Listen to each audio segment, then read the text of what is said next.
There is a moment that happens to almost every English learner, and it usually happens when they are not trying to make it happen. You are standing somewhere, maybe in a shop, maybe on a phone call, maybe in the middle of a conversation you did not prepare for, and English comes out of your mouth before you even think about it. No translating, no searching for the word, no silent grammar check running in the background of your mind. The sentence is simply there, already formed, already correct, already moving through your lips like it was always yours, and then, almost instantly, a strange thought follows that moment. You think, wait, how did I just do that? You did not plan the sentence. You did not build it word by word the way you were taught in school, subject, then verb, then object, then article, then noun. It just appeared. It came out whole, like a reflex, the same way your hand pulls away from something hot, before your brain even finishes the thought, that is hot. This is not luck. This is not a special talent that only some learners are born with. This is not something that happens because you are somehow different from other language learners, more gifted, more naturally wired for languages. This is something your brain is built to do, and it is doing it constantly, every single day, whether you notice it or not. The question is not whether your brain can turn English into an automatic reflex. It already knows how. The question is whether you are giving it the right conditions to do so, or whether you are unknowingly working against the very process that would make this moment happen for you, not once by accident, but again and again, on command, whenever you open your mouth to speak. Most learners spend years chasing fluency the wrong way, and they do not know it, because the wrong way looks so much like effort, so much like discipline, so much like doing the right thing. They memorize rules, they study long lists of vocabulary, they complete grammar exercises page after page, marking the correct tense, choosing the correct preposition, filling in the correct article. They believe that if they collect enough knowledge about English, fluency will eventually arrive, the way a bank account grows when you keep depositing money into it. Learn enough rules, and one day you will simply be able to speak. But that is not how the brain that produces real spoken language actually works. The part of your brain that studies rules and the part of your brain that speaks automatically are not the same part, and they do not even work in the same way. One is slow, conscious, effortful, and easily overwhelmed. The other is fast, silent, automatic, and almost impossible to stop once it is built. Real fluency, the kind you are chasing, the kind that lets you speak without translating, without hesitating, without that painful gap between the thought in your head and the words coming out of your mouth, lives entirely in the second system. And here is the hard truth that changes everything once you understand it. Studying grammar rules, no matter how many of them you learn, does not build that second system. Something else does. Something your brain has been doing since before you could even walk. Think about the language you already speak automatically, right now, without any conscious effort at all. Your native language. Nobody sat you down as a baby and explained the rule for subject-verb agreement before you were allowed to speak your first sentence. Nobody gave you a worksheet on the difference between past simple and past continuous before you told your mother a story about your day. You did not learn your first language through rules at all. You learned it through years of hearing it, being surrounded by it, absorbing it slowly and quietly, long before you produced a single correct sentence yourself. By the time you started speaking properly, the language was already inside you, already built, already automatic. Speaking did not come first. Understanding came first, silently, for a very long time, and speaking simply grew out of that foundation once it was strong enough to hold it. This is the secret that this entire journey is going to reveal to you, piece by piece, chapter by chapter. Your brain does not need more grammar. It needs the right kind of exposure, delivered in the right way, at the right pace, repeated in the right pattern, so that English stops being something you think about and starts being something you simply do. This is not a theory pulled from nowhere. This is how every fluent speaker of every language on earth became fluent, including you, in your own first language. The process already worked once, perfectly, without you even noticing it was happening. It can work again for English, and it is already trying to work for you right now. Every time you listen to something in English, every time you read a sentence, every time your brain quietly notices a pattern without telling you it noticed anything at all. Chapter 1: The Silent Machine. Somewhere inside your brain, right now, there is a machine running that you have never seen, never consciously controlled, and probably never even thanked for the work it does every single day. This machine does not care about grammar terminology. It does not know what a gerund is. It has never heard the words present perfect continuous, and it does not need to. And yet, this machine is the single most powerful language learning tool you will ever have access to, more powerful than any app, any course, any teacher, any textbook. It is the part of your brain responsible for pattern recognition, and it has been quietly studying English every single time you have listened to it, read it, or been surrounded by it, whether you were paying attention or not. Here is what makes this machine so remarkable. It does not learn the way your conscious mind learns. Your conscious mind, the part of you that decides to sit down and study, that opens a grammar book, that memorizes a list of irregular verbs, works slowly and with great effort. It can hold only a small amount of information at once. It gets tired. It forgets things within days if they are not reviewed. It treats English like a subject to be studied, the same way you might study history or chemistry, a collection of facts to be remembered and tested. But the silent machine works completely differently. It does not memorize facts. It detects patterns. Every time you hear the sentence, "I have been waiting for a long time," your conscious mind might not know the name of that grammar structure, might not be able to explain why "have been" is followed by a verb ending in ing, might not even be trying to analyze the sentence at all. But your silent machine hears it anyway, and it hears it again in a slightly different sentence. And again, across hundreds of different sentences, in different contexts, with different subjects and different situations, and slowly, without any conscious effort from you, without a single rule being explained, the pattern becomes familiar, not understood in the way a scientist understands a formula, but felt, recognized, expected. Your brain begins to know what sounds right and what sounds wrong, the exact same way you know instantly, without thinking, that "he go to school every day" sounds wrong in your native language's equivalent, even if you could never explain the grammatical rule that makes it wrong. This feeling of "this sounds right" or "this sounds wrong" is not a small thing. It is actually the foundation of all real fluency. Every fluent speaker of every language relies on this feeling far more than they rely on any rule they were ever taught. Ask a native English speaker why we say "a used car" and not "an used car," and most of them will not be able to give you the rule about the sound of the letter U.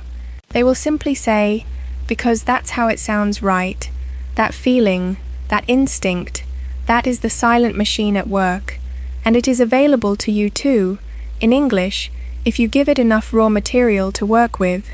This is why so many learners feel stuck even after years of studying. They have given their conscious mind an enormous amount of information.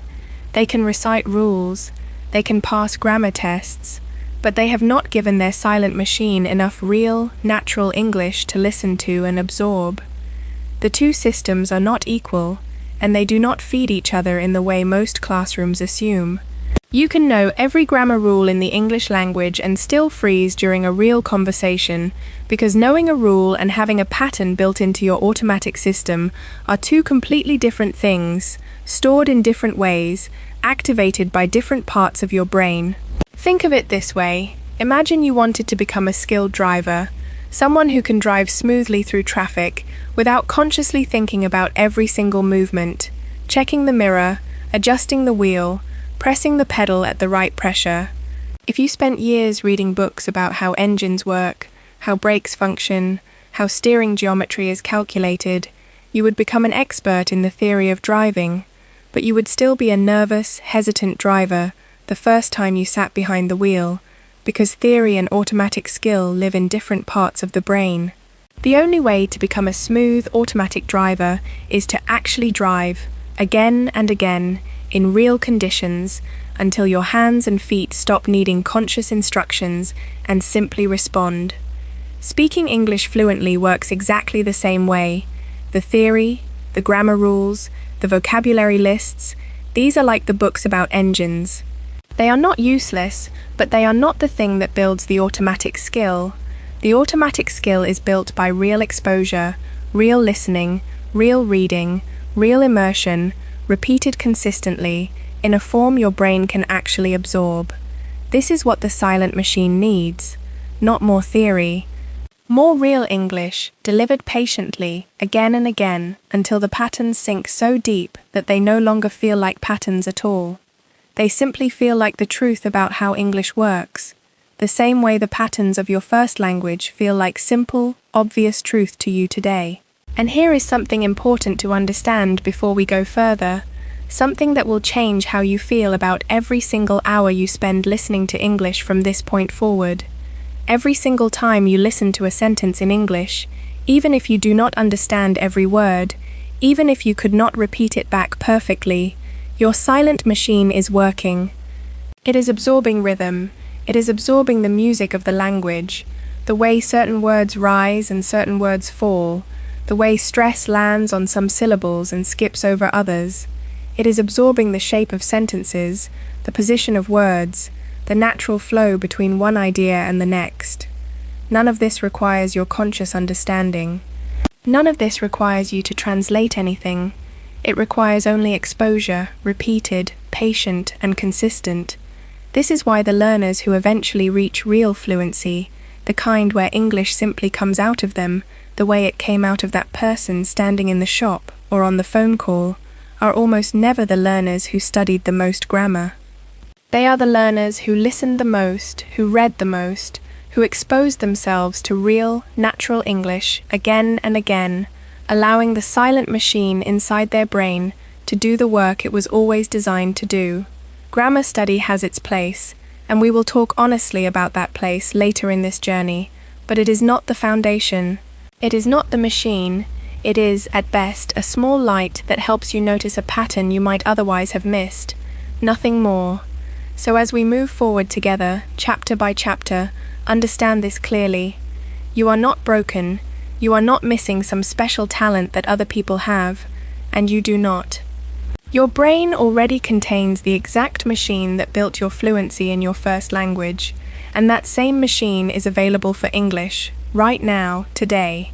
It has probably already been working, quietly, every time you have watched something in English, listened to a song, read a message from a friend, even if you felt like you understood almost nothing at the time. The machine does not need you to understand everything. It only needs you to keep giving it real English, consistently, and to stop interrupting it with the belief that understanding must come from conscious analysis alone.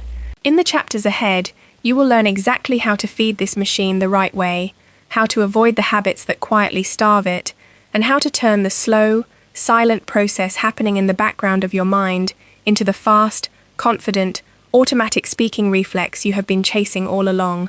There is one more layer to the silent machine worth exploring before we move forward, because it explains why two learners can spend the exact same number of hours around English and end up in very different places. The machine does not simply reward time spent, it rewards attention quality combined with emotional state. A learner who sits in front of an English video while mentally distracted, thinking about other things, treating the video as background noise while scrolling through a phone, gives the silent machine very little usable material to work with, even though technically an hour of English exposure has passed.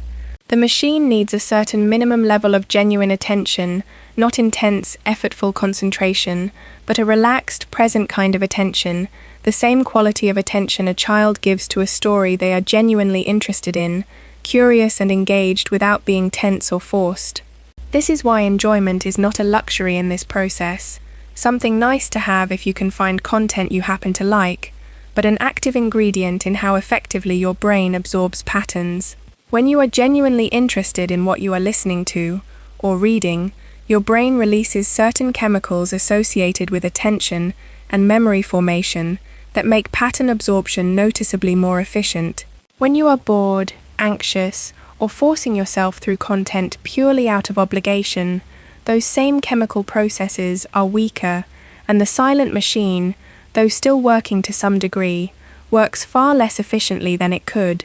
This is a strong argument for choosing English content based partly on genuine personal interest, not purely on difficulty level or perceived educational value, because the story you are actually curious to hear the ending of will very often teach your brain more than the technically perfect lesson you are only enduring out of duty. Consider, too, what this means for how you judge your own progress along this path. Because the silent machine works quietly, beneath conscious awareness, its progress is often invisible to you for long stretches of time, sometimes for months. You may feel, during this period, as though nothing is changing, as though all this listening and reading is producing no visible result, and this feeling can be deeply discouraging if you do not understand what is actually happening beneath the surface. But invisible progress is still progress. The machine does not announce its work as it happens, it simply keeps building, quietly, patiently, layer upon layer, until one day, the accumulated structure finally becomes strong enough to support visible, spoken output, and only then does the progress suddenly become obvious, seemingly overnight, though in truth it was never sudden at all. Consider also what this machine tells us about age, a topic that worries many adult learners deeply. There is a common belief that children learn languages easily, while adults struggle, and that somewhere around puberty a door quietly closes, making true fluency impossible for anyone who begins later in life.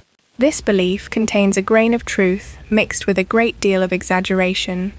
It is true that children, immersed constantly in a language for many hours every single day, over years, without competing responsibilities, without the distraction of work, family obligations, or an already established native language, tend to acquire native-like pronunciation more easily than most adults. But the core mechanism this entire journey has been describing, the silent machine that absorbs patterns through comprehensible input, remains fully functional in the adult brain. Adults do not lose the ability to acquire language unconsciously through exposure. What adults typically lose is simply the enormous, saturated quantity of exposure that children naturally receive, along with the freedom from self-consciousness and fear that very young children have not yet developed. This distinction matters enormously because it means the primary obstacle facing most adult learners is not a biological door that has permanently closed, but rather a practical and emotional one. Insufficient consistent exposure combined with an active fear circuit, both of which are addressed directly by the ideas explored throughout this journey. Adults who provide themselves with genuinely consistent, comprehensible input over an extended period while managing the emotional and psychological barriers that children rarely face in the same way, regularly achieve remarkably high levels of fluency, sometimes indistinguishable from native speakers in terms of natural, automatic speech, even beginning well into adulthood. The machine inside you has not weakened with age in the way popular belief suggests. It has simply been waiting, patiently, for the right consistent conditions to be provided. It also helps to understand what this machine is doing at a slightly more concrete level, even without technical neuroscience language. Every time a pattern repeats across the input you encounter, connections between the neurons responsible for processing that pattern grow slightly stronger, a basic principle of how learning happens throughout the entire human brain, not just in language. The more often a particular sequence of sounds or words occurs together, the stronger and faster that connection becomes, until eventually recognizing or producing that sequence requires almost no conscious effort at all, functioning instead like a well-worn path through a forest, easier to walk with each passing use, compared to the effortful work of pushing through untouched undergrowth the very first time. This is quite literally what is happening inside your brain every single time you expose yourself to real, comprehensible English, whether or not you are consciously aware of the process taking place. Understanding this also changes how you might think about the content you choose to surround yourself with, because if connections strengthen through repeated exposure regardless of your conscious intention, then the quality and nature of what you regularly expose yourself to matters enormously, quietly shaping the patterns your brain absorbs whether you are paying deliberate attention or not.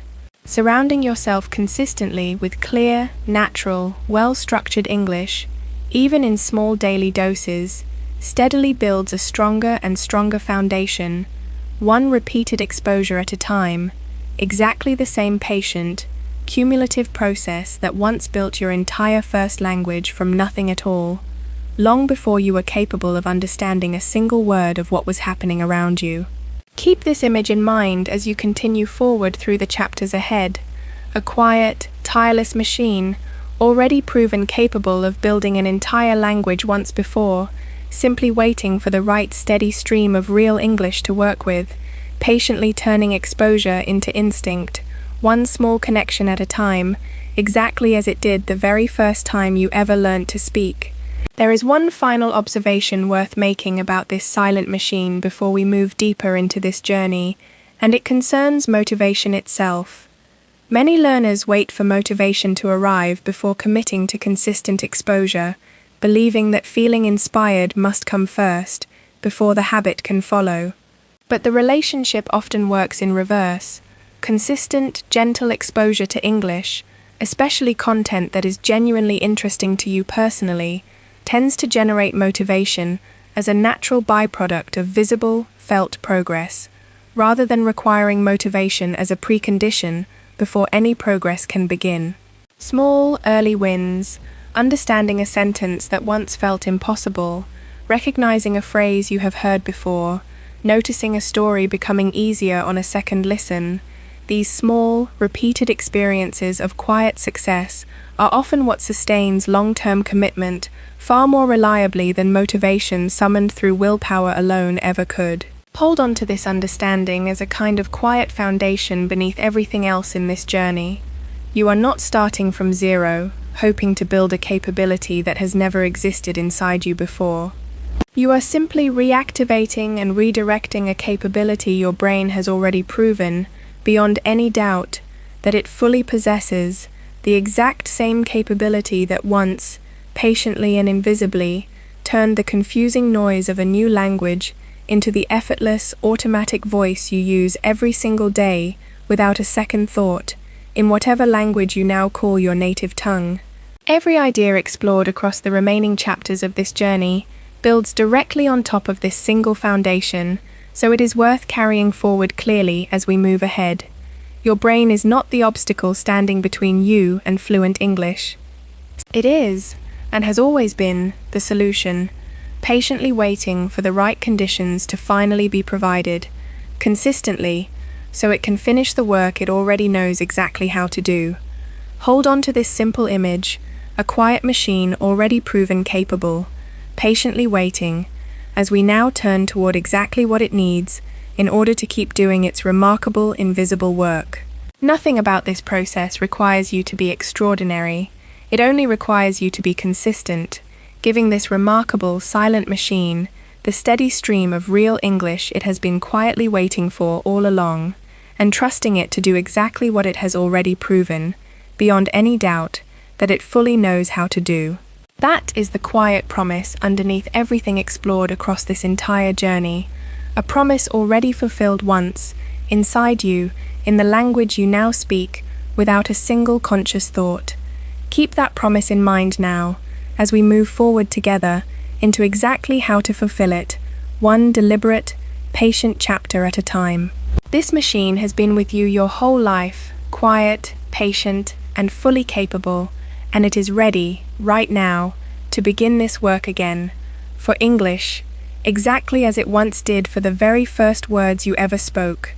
Nothing more is required of you than steady, patient trust in a process already proven, inside you, beyond any possible doubt. Chapter 2: The River of Input. Imagine standing beside a river. The water moves past you constantly, hour after hour, day after day, without stopping, without asking your permission, without waiting for you to be ready. You do not control the river. You cannot force it to move faster by staring at it harder. You cannot understand every single drop of water that passes you, but if you stand beside that river long enough, something changes in you. You begin to know its rhythm.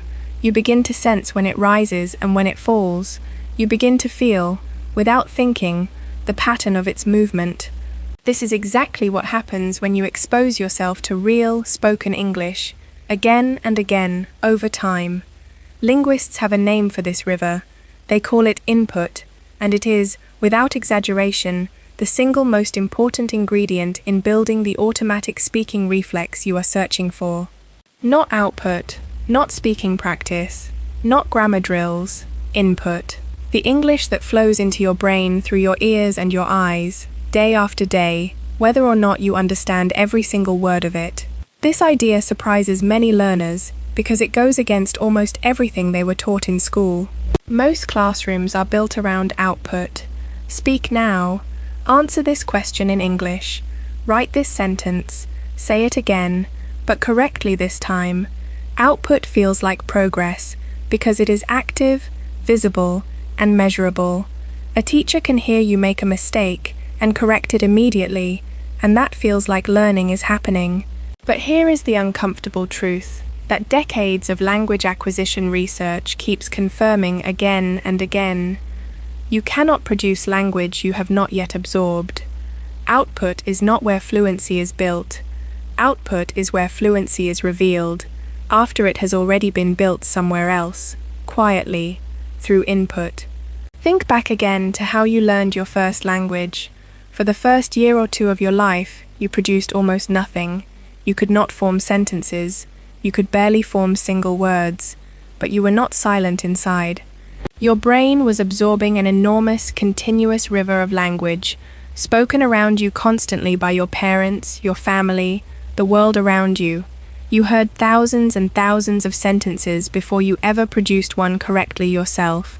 That period of silent absorption was not wasted time.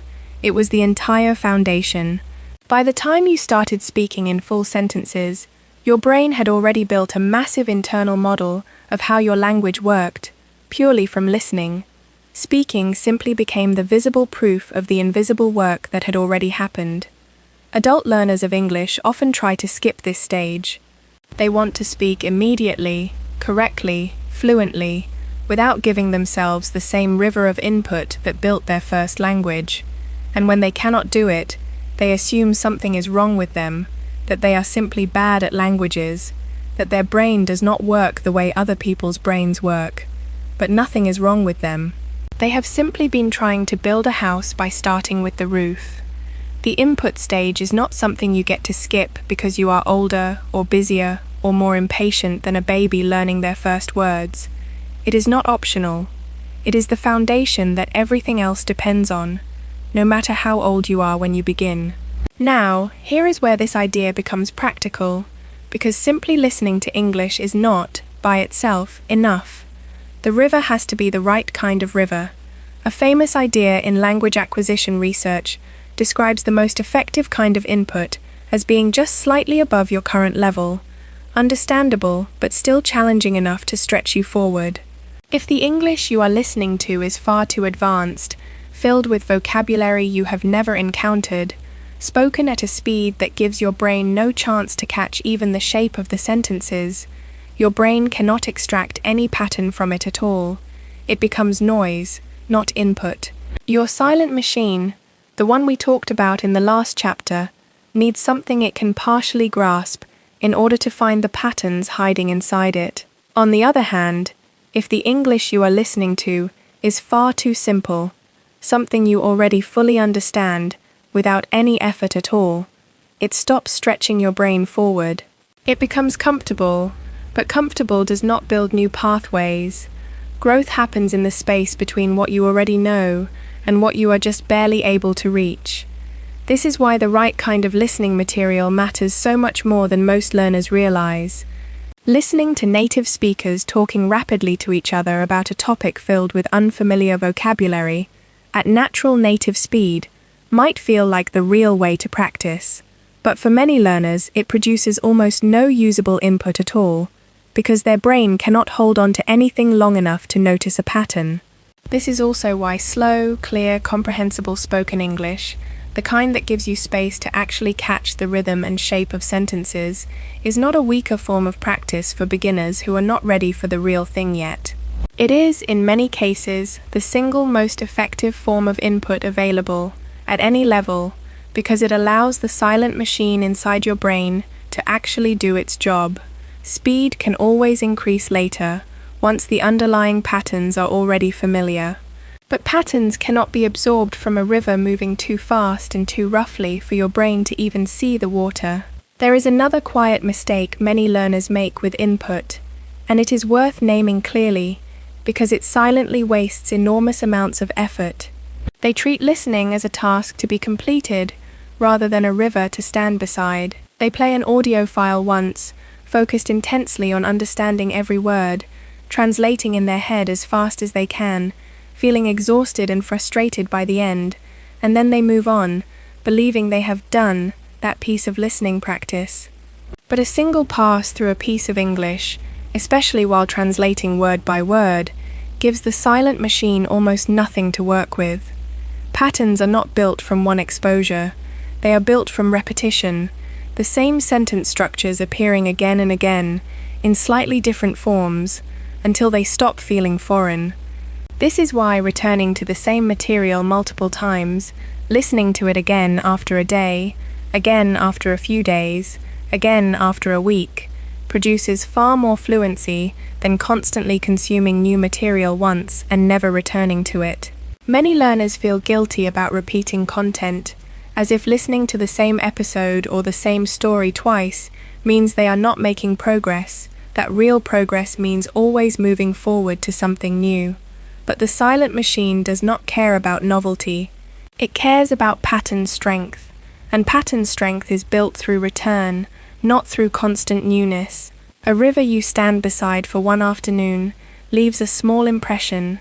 A river you return to again and again, over weeks and months, carves a channel into stone. There is also a deeper reason why input matters more than most learners are told, and it has to do with confidence, not just grammar.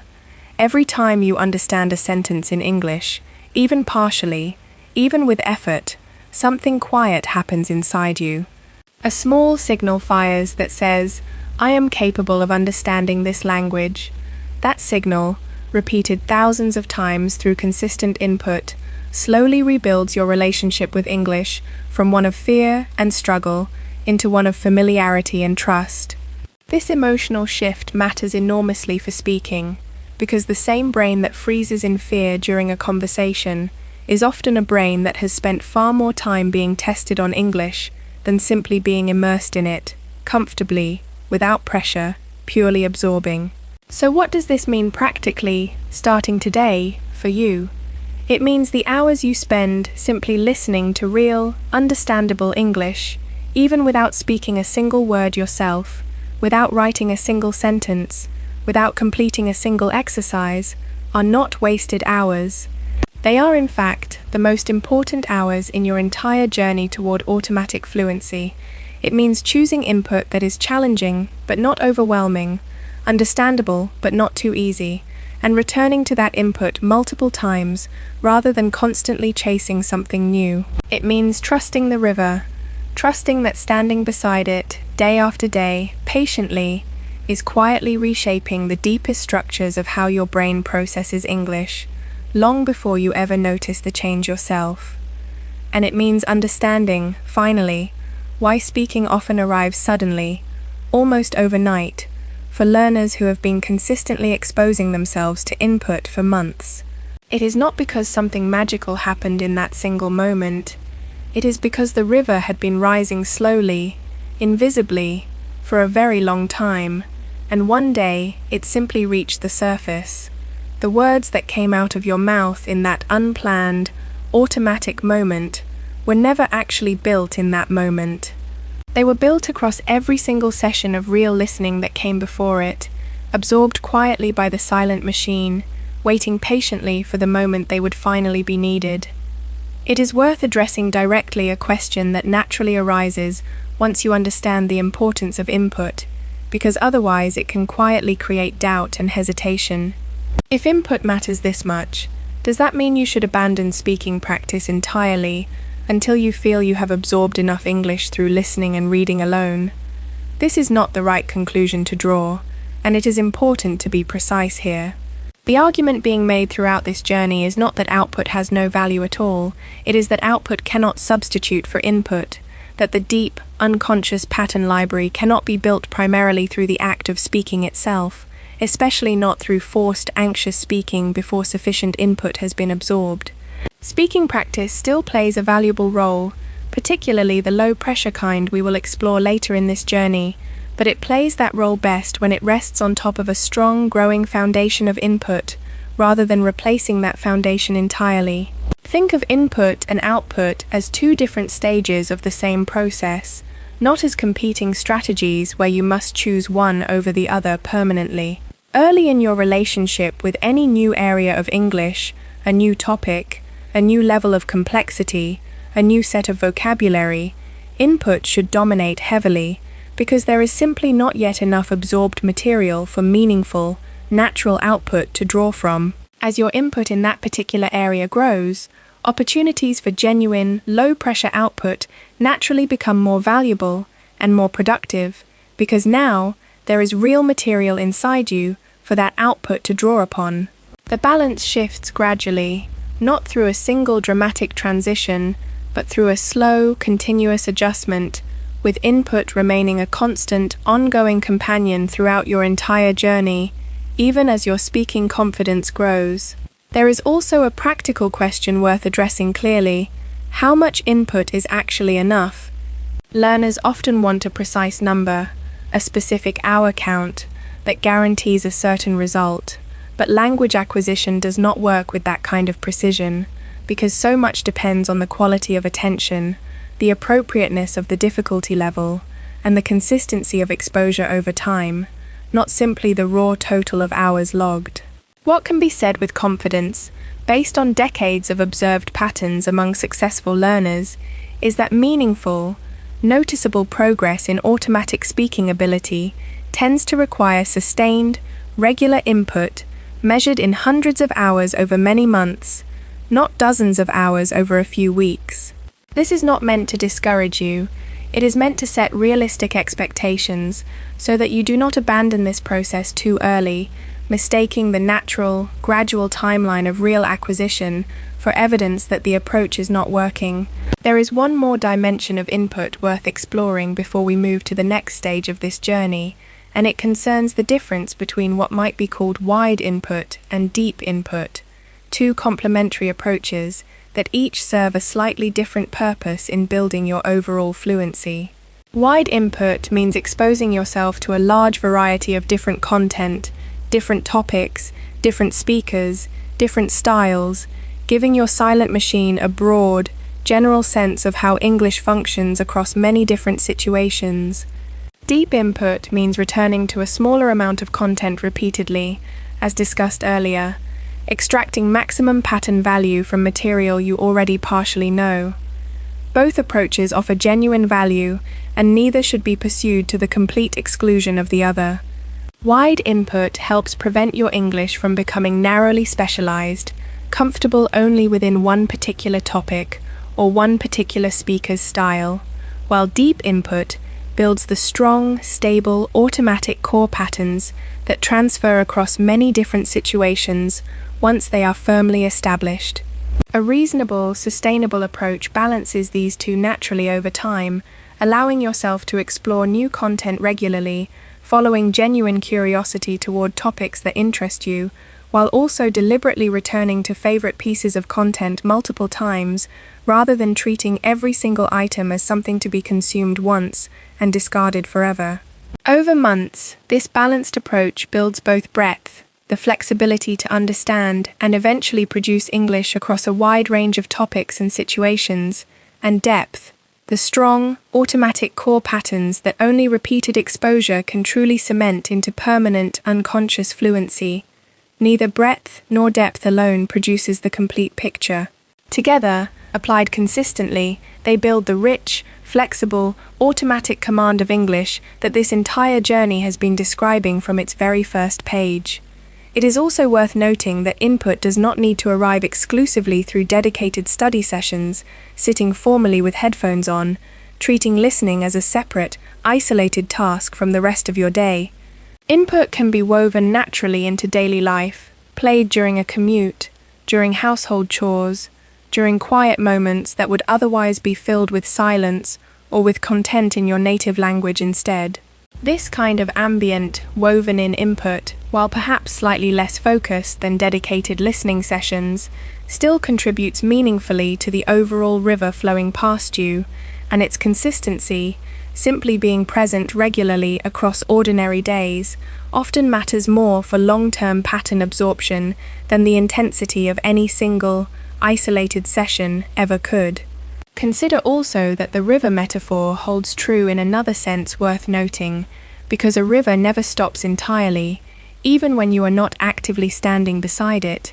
In the same way, the effects of consistent input do not simply vanish the moment you step away from a listening session. The patterns absorbed continue settling and consolidating quietly in the background, particularly during sleep, when the brain is known to actively process and strengthen recently encountered information. This is one more reason why consistent, moderate daily input tends to outperform occasional, exhausting marathon sessions, since regular exposure gives your brain repeated opportunities to consolidate new patterns during the natural rest that follows each session. Stand beside this river daily, without demanding instant results, and trust that the quiet reshaping happening beneath the surface of the water is exactly the foundation your speaking voice will eventually rise from. There is also a quiet but important distinction worth drawing between input that is merely present and input that is genuinely received. Simply having English playing somewhere nearby, without any real engagement from you at all, produces far weaker results than input you are actually, even lightly, attending to, following the general shape of meaning, even if individual words slip past unnoticed. The river must actually flow past you, close enough for your attention to occasionally dip into it, rather than existing somewhere far in the background, disconnected entirely from your conscious awareness. Finding that gentle middle ground, relaxed attention without exhausting effort, is itself a skill worth developing consciously as you build your daily input habits over the coming months. Let this river metaphor stay with you as a simple, practical reminder whenever motivation feels low or progress feels slow. You do not need to force the water to move faster than it naturally does. You only need to keep showing up, standing beside it consistently, trusting that its steady, patient current is doing exactly the quiet, essential work this entire journey depends on. Carry this understanding of input forward as we move into the next chapter, because everything discussed there, the true building blocks fluent speech is actually made from, depends entirely on the steady river of real, natural English you commit to standing beside, consistently, starting today. Stand beside the river again tomorrow and the day after, and let its steady current carry you naturally toward everything the chapters ahead still have to offer. There is no shortcut around this river, no faster path that skips standing beside it patiently, day after day. But there is also no need to rush, because every single session you spend here, understood or not, is already, quietly, exactly the progress you are looking for. Trust it fully, and let it carry you forward into everything the rest of this journey still has to offer. Keep returning to it, day after day, and let its patient current carry your fluency forward exactly the way it always has. This river has always been available to you, flowing steadily, patiently, asking only that you show up beside it, again and again, for as long as it takes. Nothing more is required than showing up, again and again, letting the water do the quiet, patient work it has always known how to do. Chapter 3. Chunks, not words. There is a quiet assumption hiding underneath almost every vocabulary list you have ever studied, and it is one of the biggest reasons learners feel fluent in their heads, but frozen in their mouths. The assumption is this, that language is built one word at a time, like bricks stacked individually to build a wall, and that if you simply collect enough individual bricks, enough single words with their single definitions, you will eventually be able to build any sentence you need. This assumption feels logical, it feels like common sense, and it is almost completely wrong, at least when it comes to how the fluent speaking brain actually operates. Fluent speakers do not build sentences word by word in real time. If they did, speaking would be far slower than it actually is, because choosing each individual word, checking its grammar, deciding its position in the sentence, all of that consciously, word by word, takes far more processing time than the human brain has available during natural conversation. And yet, fluent speakers produce long, complex sentences at remarkable speed, without any noticeable pause between most words. How is this possible? The answer lies in a concept that changes everything once you truly understand it: chunking. The fluent brain does not store language as thousands of individual words waiting to be assembled. It stores language as chunks, ready-made pieces of language, phrases and expressions that are retrieved and used as a single unit, the same way you might reach for a tool from a toolbox, rather than build that tool from raw metal every single time you need it.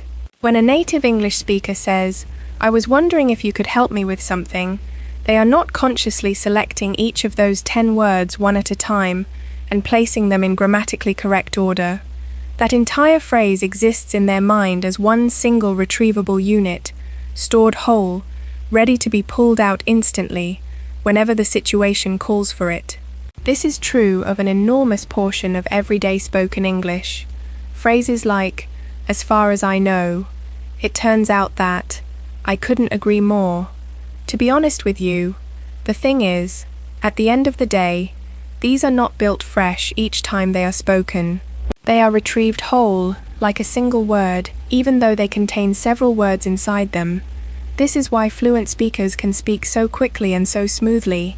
They are not doing more grammatical work in real time than beginners. They are doing far less, because so much of what they say has already been pre-assembled and stored as ready-made chunks, freeing their conscious attention for the actual meaning they want to express, rather than the mechanics of building each sentence from scratch. This single insight explains a puzzle that confuses many learners for years. They can define hundreds, even thousands of individual English words. They know the meaning of wonder, they know the meaning of if, they know the meaning of could, they know the meaning of help, and yet, when they try to speak, they cannot smoothly produce the sentence, "I was wondering if you could help me with something." They pause, they stumble, they rearrange the words incorrectly, or they simply cannot find the right combination fast enough, and the moment for speaking passes them by. This is not a knowledge problem. They know every single word. It is a chunking problem. Their brain has stored the individual bricks, but never assembled and stored the finished wall as a single ready-made piece. So every single time they need it, they are forced to build it again, slowly, consciously, from raw materials, while a fluent speaker simply reaches for the finished piece already sitting in their mind.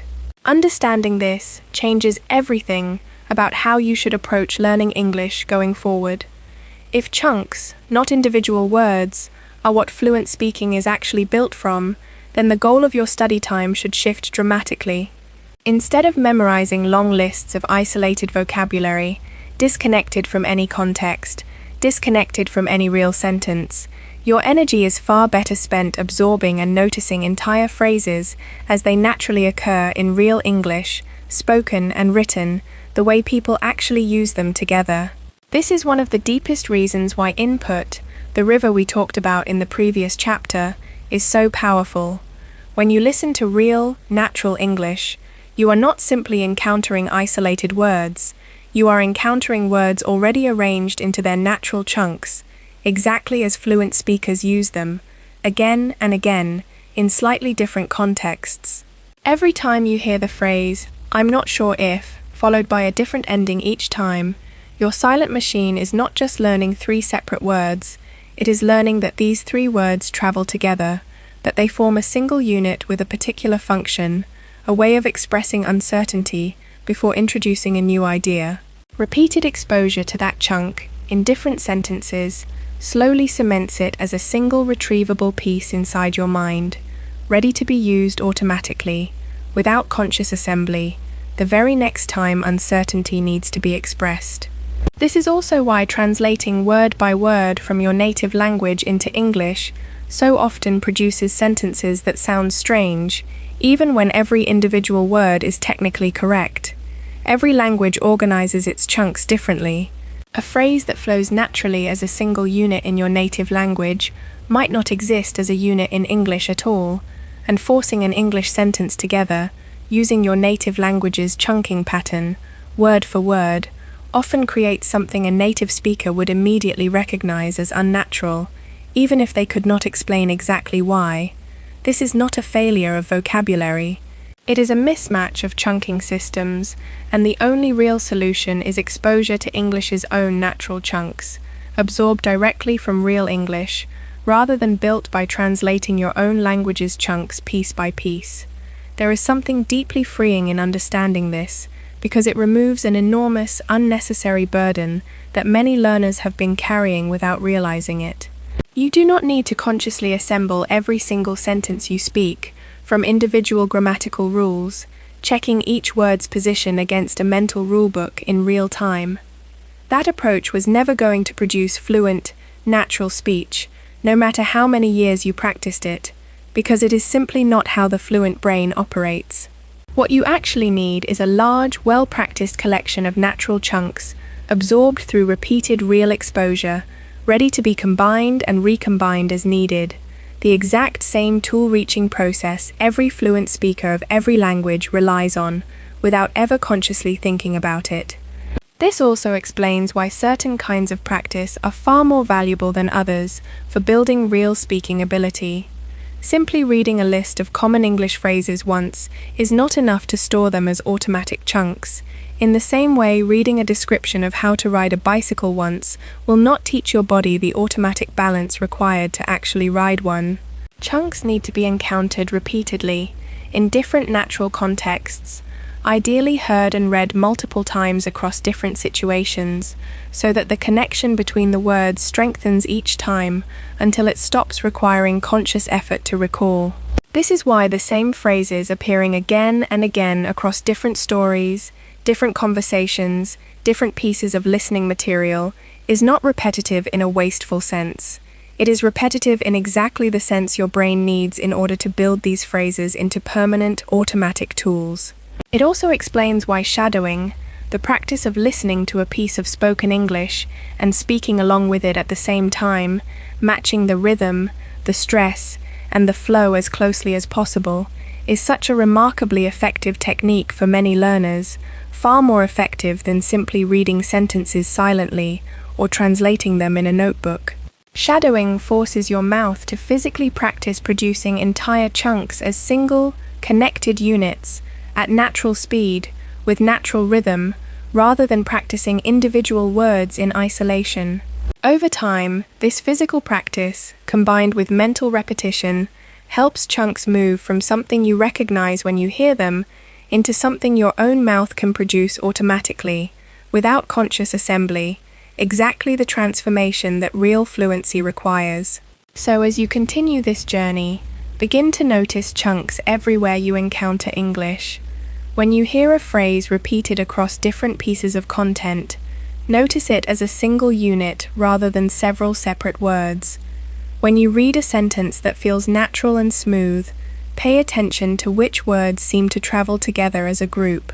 Your silent machine is already doing this work quietly in the background, but bringing a small amount of gentle attention to it, without turning it into a stressful grammar exercise, can help strengthen the process even further. Fluency is not a wall built one brick at a time, under conscious control.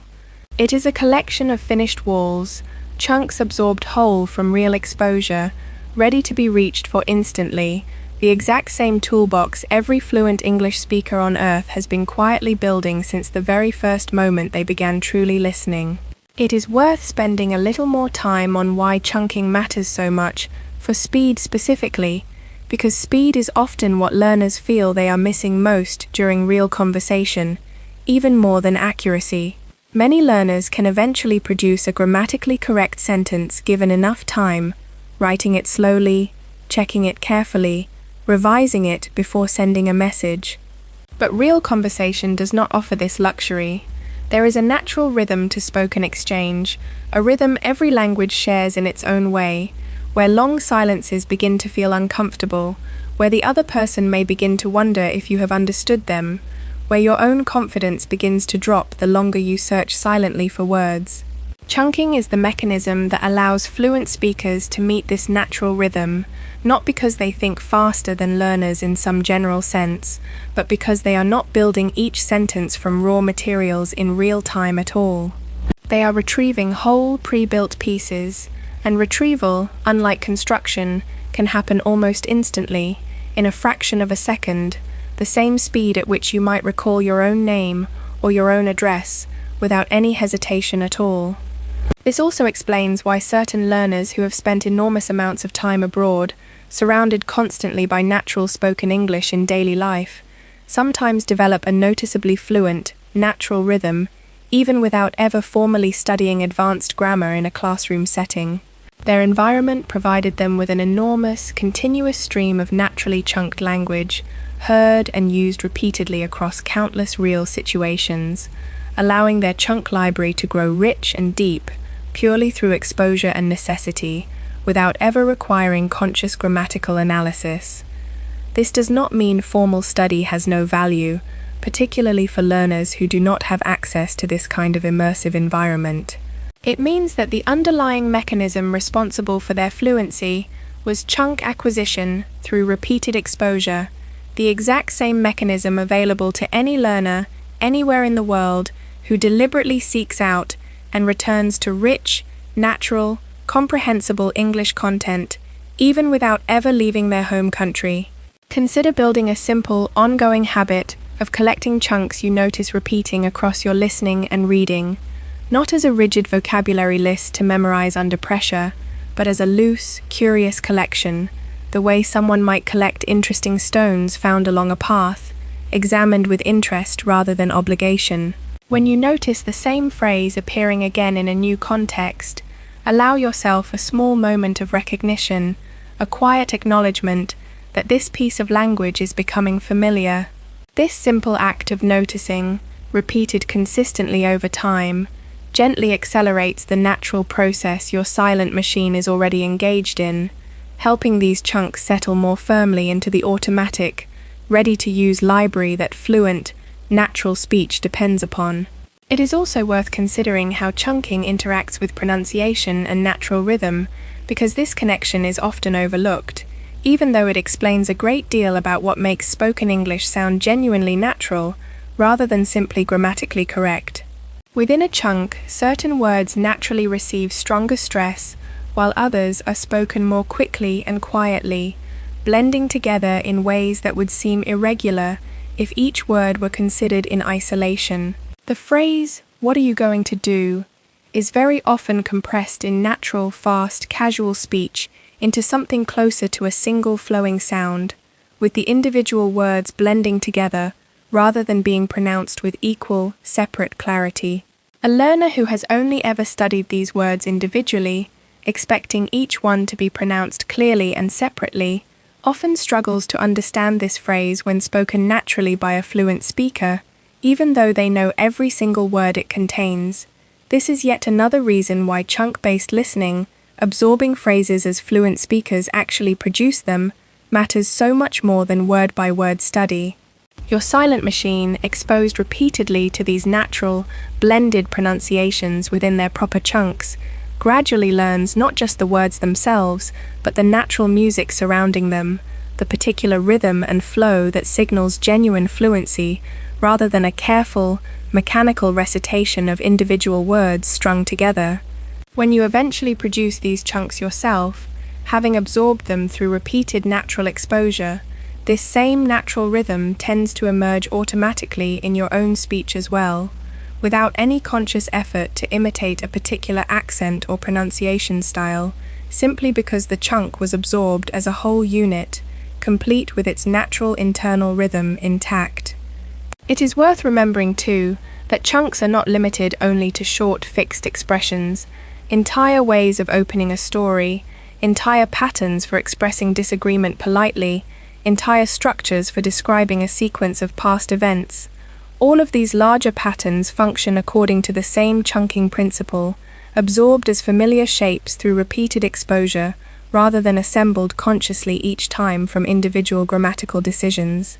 Recognizing that chunking operates at many different sizes, from a two-word phrase all the way up to an entire familiar way of structuring a short story, helps explain why fluent speakers often sound remarkably organized and coherent even when speaking spontaneously, without any preparation, because so much of that organization was never invented in the moment at all, but retrieved, whole, from patterns absorbed long before that particular conversation ever began. This also means that a learner's overall sense of fluency often grows in noticeable jumps rather than in smooth, continuous progress, because certain particularly common, high-frequency chunks, once absorbed and automated, suddenly unlock the ability to handle entire categories of conversation that felt difficult before. Mastering a handful of extremely common chunks for expressing opinions, agreement, or clarification can make a disproportionately large difference to how confident and natural a learner feels in everyday conversation, far beyond what their overall vocabulary size alone would predict, precisely because these particular chunks appear so frequently across so many different real situations. Keep gathering these familiar pieces patiently, and trust that the toolbox filling quietly inside your mind is exactly what will hand you the right words, already assembled, the very next time you need them. There is also value in noticing how chunks connect to each other, forming larger, flexible structures rather than remaining isolated fragments. A speaker might combine a chunk expressing uncertainty with a chunk introducing a reason, then a chunk offering a conclusion, stitching several familiar pieces together fluidly into a single coherent thought. This stitching process, itself, becomes more automatic with practice, until entire trains of thought can be expressed by combining a handful of well-practiced chunks in flexible new arrangements, giving the impression of far more spontaneous creativity than is actually required, since so much of the underlying material was already familiar and ready to be drawn upon. There is a final, practical implication worth drawing from everything discussed in this chapter, one that can directly shape how you choose to spend your study time going forward. Rather than asking yourself how many new words you learned today, a question that keeps your attention fixed on isolated vocabulary, try occasionally asking yourself instead, how many phrases felt a little more familiar today than they did yesterday, a question that keeps your attention aligned with how fluency actually gets built. This small shift in the question you ask yourself can meaningfully redirect your attention toward chunk recognition over time, gently training yourself to notice the natural groupings of English, the same way a fluent speaker's mind already does, automatically and without conscious effort, every single time they listen. Carry this understanding of chunks forward into the next chapter, because the code of repetition explored there is precisely the mechanism responsible for turning an unfamiliar sequence of words into exactly this kind of automatic, whole, retrievable chunk in the first place, the true engine underneath everything discussed so far. Keep noticing these familiar shapes wherever you encounter them, and trust that each small moment of recognition is quietly building the exact toolbox fluent speech depends on. There is nothing complicated required to begin benefiting from this.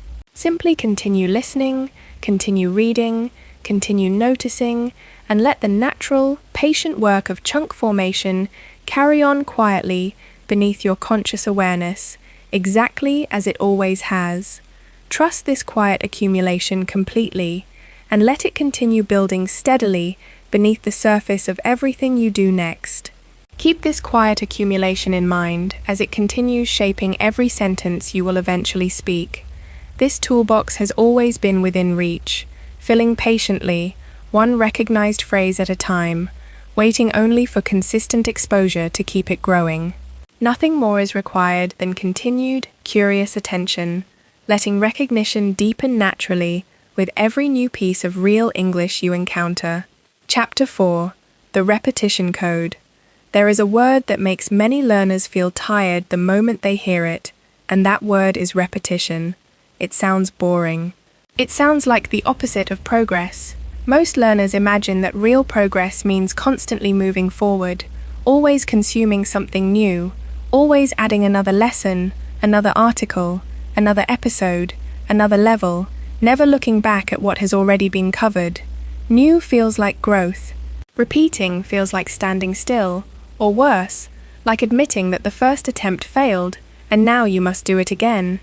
But this belief, as natural as it feels, is one of the most costly misunderstandings standing between learners and true automatic fluency.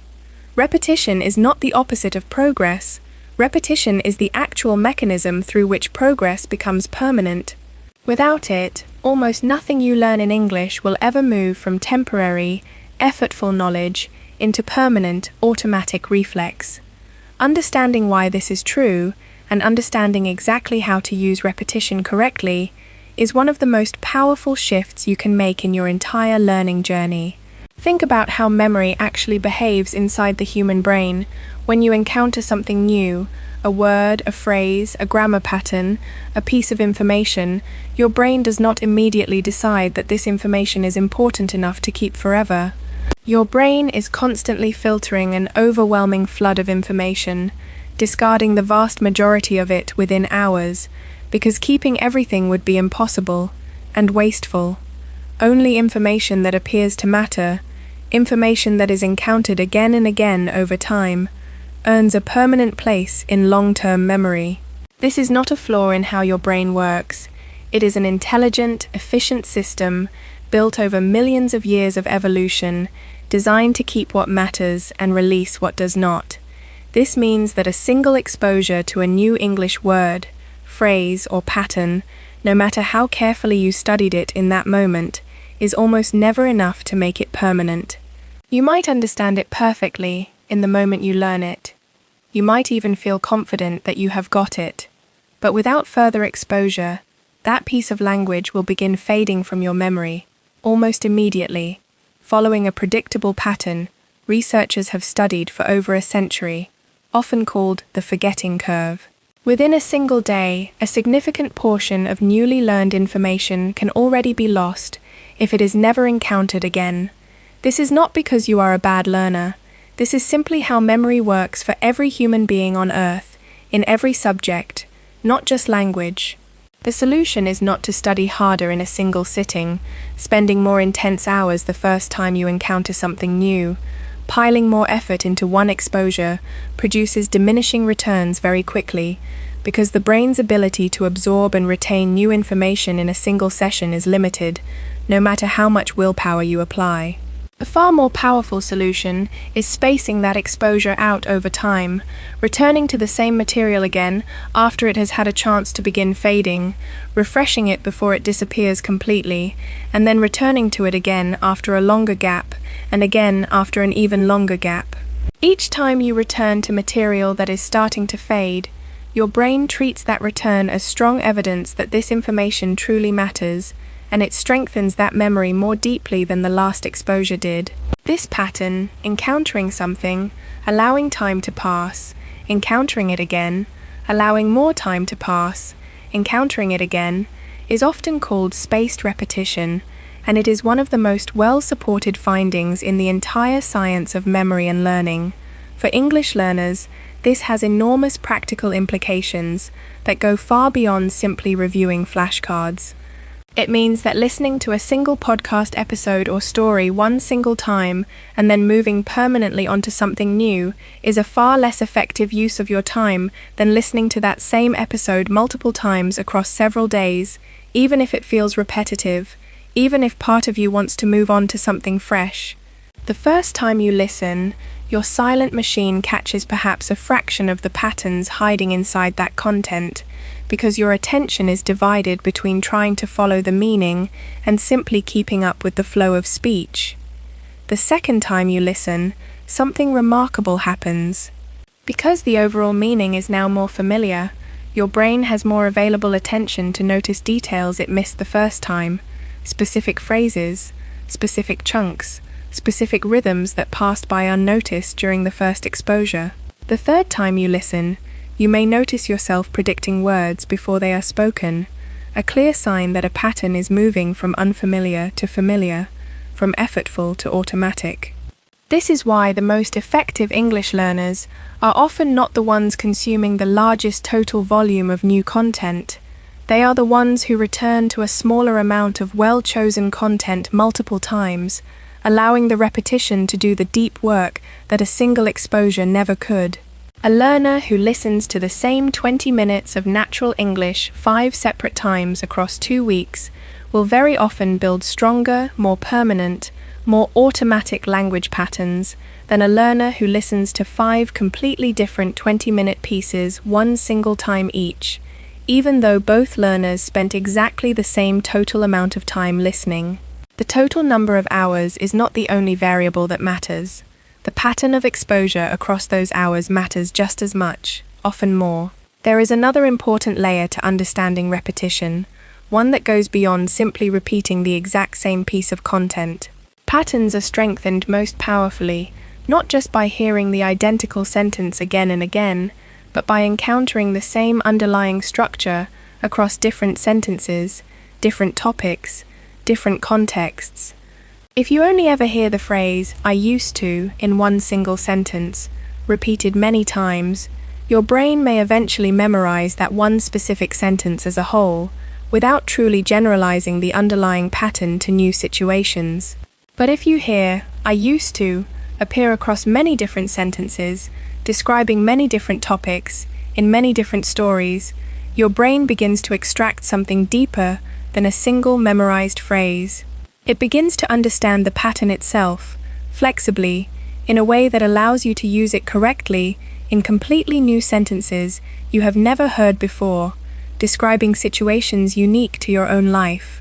This is why well-designed English learning content, the kind built specifically to support real acquisition rather than simply entertain, often deliberately repeats key structures and vocabulary across different stories and contexts, rather than introducing something once and immediately abandoning it forever in favor of something completely new. This kind of repetition is not laziness or lack of creativity.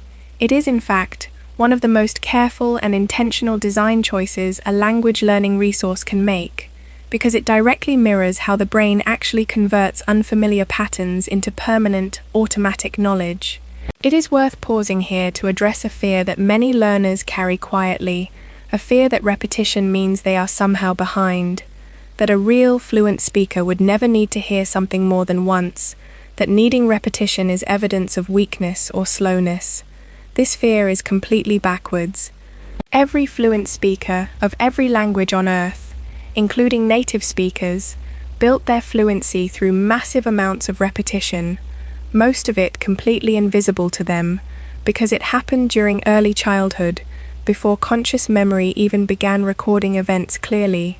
A child does not hear the word more a single time and instantly master its use in every context. They hear it hundreds, even thousands of times, across countless different situations, over months and years, before it becomes a fully automatic, flexible tool in their speaking vocabulary. Repetition is not a sign of struggle. It is simply the price, paid patiently, for permanent automatic knowledge, a price every fluent speaker of every language has already paid, whether they remember paying it or not. Understanding the repetition code also changes how you should think about mistakes and imperfect understanding during your listening and reading practice. Many learners feel discouraged when they listen to something and do not understand every single word, treating each moment of confusion as a small failure. But if repetition, not single exposure perfection, is the true engine of fluency, then a single session where you understand only 70% of what you hear is not a failure at all. It is simply the first pass, the first layer of exposure, preparing the ground for the second and third pass, where understanding will naturally increase, without any extra conscious effort, purely as a result of returning to familiar material with a slightly stronger foundation each time. This reframing can remove an enormous amount of unnecessary pressure and anxiety from your learning process. You do not need to fully master a piece of English content the very first time you encounter it. You do not need to look up every single unknown word immediately, interrupting the natural flow of listening to consult a dictionary again and again. You are allowed to let some things remain slightly unclear during a first exposure, trusting that repetition, spaced thoughtfully over the coming days and weeks, will fill in those gaps far more efficiently than forcing complete understanding in a single, exhausting session ever could. As you move forward from this chapter, consider building a simple, sustainable rhythm of return into your own English practice. Choose content slightly above your comfortable level, the right kind of river we discussed earlier, and instead of consuming it once and discarding it, plan to return to it several times across the following days and weeks. Notice how your understanding deepens with each pass, how phrases that felt slippery during the first listen begin to feel solid and familiar by the third or fourth. This quiet, patient rhythm of return, repeated consistently over months, is not a slower path to fluency, despite how it might feel in the moment. It is, in fact, the fastest and most reliable path available, because it is the exact mechanism your brain has always used, in every language, at every stage of life, to convert the unfamiliar into the automatic. There is a practical question worth exploring here, because understanding the theory of spaced repetition is only useful if it can be translated into something you can actually do, consistently, without it becoming another exhausting task added to an already full life. The good news is that spaced repetition does not require complicated systems, expensive software, or rigid schedules to be effective for the kind of natural language input we have been discussing throughout this journey. It simply requires a general rhythm of return, built loosely into how you already consume English content.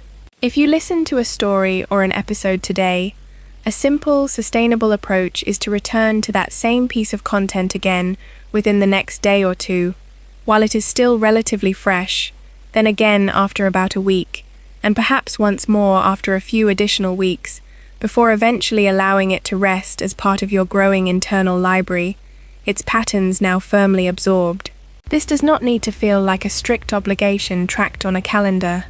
It can simply become a natural habit, revisiting favorite stories and episodes the way you might naturally rewatch a favorite film, or reread a favorite passage in your own language, not out of obligation, but because familiarity itself carries a quiet pleasure. It is also worth acknowledging honestly that repetition can, at times, genuinely feel a little boring, and pretending otherwise would not be truthful. The solution to this is not forcing yourself through repetition with gritted teeth, treating it as an unpleasant medicine to be endured. The solution is choosing content rich and interesting enough that repeated exposure continues to reveal something new each time, a detail missed before, a phrase noticed for the first time, a deeper understanding of a story's meaning that was not fully available during the first listen. Well-crafted stories and narratives, rather than dry, purely instructional content, often hold up far better under repetition, precisely because they offer this kind of layered richness, rewarding return visits, with genuine new discoveries, rather than simply repeating the exact same experience, with nothing left to notice. Finally, understand that the discomfort some learners feel about repetition often comes from comparing their own learning process to an imagined, idealized version of language acquisition, one where a fluent speaker simply hears something once and immediately masters it forever, needing no repetition at all.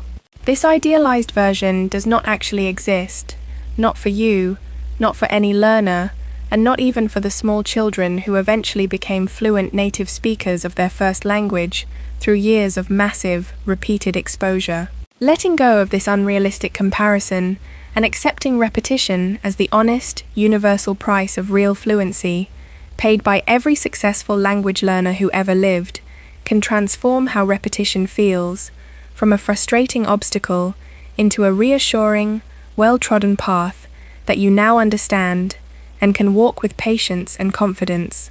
It is worth briefly addressing a related concept that often travels alongside spaced repetition in discussions of effective learning, sometimes called desirable difficulty, This idea suggests that a small amount of struggle, a small amount of effort required to recall or understand something, actually strengthens memory more than effortless, easy repetition does. This might initially seem to contradict the earlier advice to choose comprehensible input that feels understandable rather than overwhelming, but in fact, the two ideas fit together naturally once properly understood.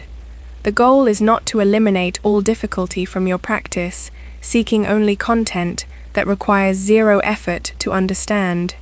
The goal is to find the specific level of difficulty that requires genuine, active engagement, a small amount of reaching and effort, without tipping over into overwhelming confusion where no pattern can be extracted at all. This is precisely the same balance point described earlier regarding choosing input slightly above your current comfortable level, and it applies equally to how you engage with repetition itself. This means that repetition, done well, is not simply passive replay, content playing in the background while your attention drifts elsewhere. The most effective repetition maintains a degree of active engagement, even during a second or third pass through familiar material, perhaps by trying to predict what comes next before hearing it, perhaps by noticing a detail you missed during the first exposure, perhaps by shadowing along during a later repetition after simply listening passively during the first. This active quality transforms repetition from mere passive exposure into genuine, effortful practice, strengthening the resulting memory considerably more than pure, unengaged repetition ever could, while still respecting the core principle that returning to familiar material, rather than constantly chasing novelty, is what ultimately builds lasting, automatic fluency. It can also help to notice that repetition compounds over time in a way that is easy to underestimate when you are in the middle of the process. A phrase encountered occasionally across many different pieces of content over several months may end up being repeated dozens of times in total, even though no single session felt repetitive on its own. This natural, distributed repetition, arising simply from consistent, varied exposure over an extended period, often accomplishes the same strengthening effect as deliberate, structured review, without ever feeling like formal repetition at all. This is one more reason why consistency over months matters so much more than intensity over a few isolated days, since the compounding effect of steady, ongoing exposure quietly accumulates far more total repetition than most learners ever consciously realize. It is also worth mentioning that repetition works hand in hand with everything discussed in the previous chapter about chunks, since chunks themselves are, in a very real sense, simply patterns that have received enough repetition to become automatic. Every chunk currently living comfortably in a fluent speaker's automatic vocabulary once passed through this same repetition process, first noticed only vaguely, then gradually reinforced through repeated encounters, until it eventually crossed the threshold from effortful recognition into instant, automatic retrieval, the exact transformation this entire chapter has been describing from the very beginning. Trust this quiet, patient rhythm of return, and let it carry you steadily forward, one familiar pass at a time, toward the permanent, automatic fluency repetition alone has the power to build. It is worth pointing out, too, that the discouragement many learners feel when material seems to fade from memory quickly is itself a signal, not a failure. Forgetting is not the opposite of learning. It is a completely normal, expected phase in the process, and the timing of that natural fading is precisely what tells you when the next repetition would be most valuable, arriving just before the memory would otherwise disappear completely, so that each return strengthens the trace more efficiently than reviewing material that is still perfectly fresh and therefore needs no reinforcement yet at all. Learning to recognize this natural fading, rather than fearing it, allows you to work with your memory's own rhythm rather than fighting against it, turning what once felt like an alarming sign of failure into a simple, useful cue, guiding exactly when to return to something familiar. This understanding can also reshape how you feel about content you have not reviewed in a long time, months or even longer. A pattern that once felt completely automatic, but has since faded from lack of use, has not vanished permanently from your mind. It has simply weakened, and a single fresh exposure to that pattern will often reactivate it far more quickly than the original learning took, because some trace of the original connection remains, however faint, ready to be strengthened again rapidly, rather than rebuilt entirely from nothing. This is why returning to English after a long break, though initially uncomfortable, often produces a surprisingly fast return to your previous level, evidence that the deep work done earlier was never truly lost, only quietly waiting beneath the surface for renewed exposure to bring it back to life. Carry this understanding of repetition forward into every remaining chapter of this journey, because it quietly underlies almost everything still to come. Whether we are discussing chunks, grammar, fear, or the final bridge into active speech, the same underlying truth remains constant beneath all of it. Nothing becomes automatic through a single encounter, no matter how well that encounter was understood in the moment.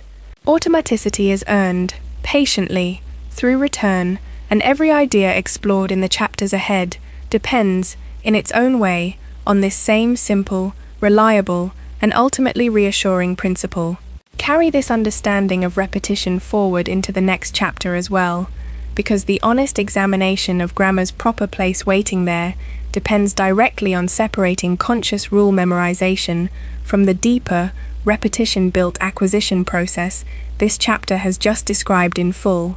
Return to this idea often, especially on days when progress feels slow or invisible, and let the quiet, patient logic of repetition remind you that nothing meaningful in language, or in any real skill, was ever built in a single pass.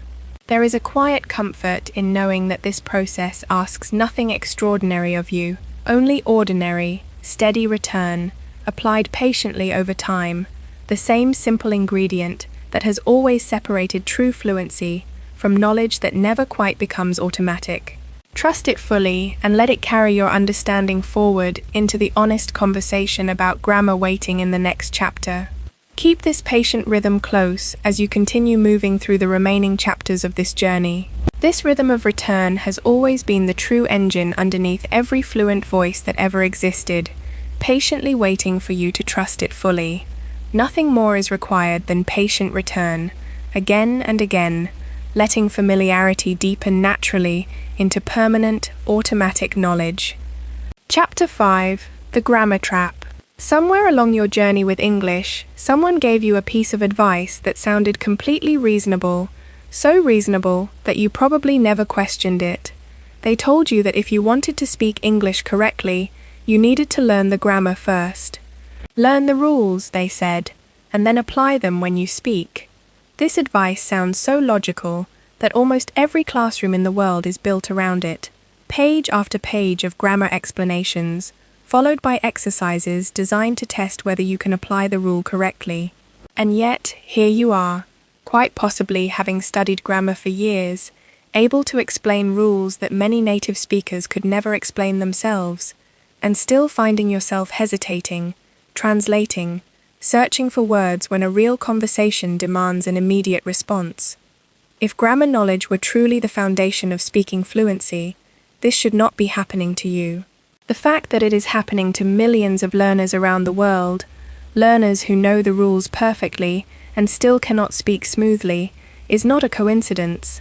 It is evidence of a deep misunderstanding about what grammar actually is and what role it can realistically play in building automatic fluency.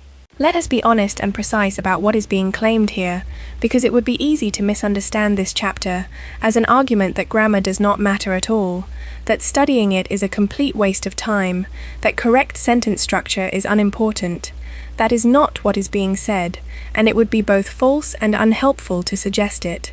Grammar rules are real. English does follow patterns, and understanding some of those patterns consciously can absolutely be useful, especially for editing your own writing, for catching mistakes after the fact, for understanding why a native speaker's sentence is structured the way it is when you are curious.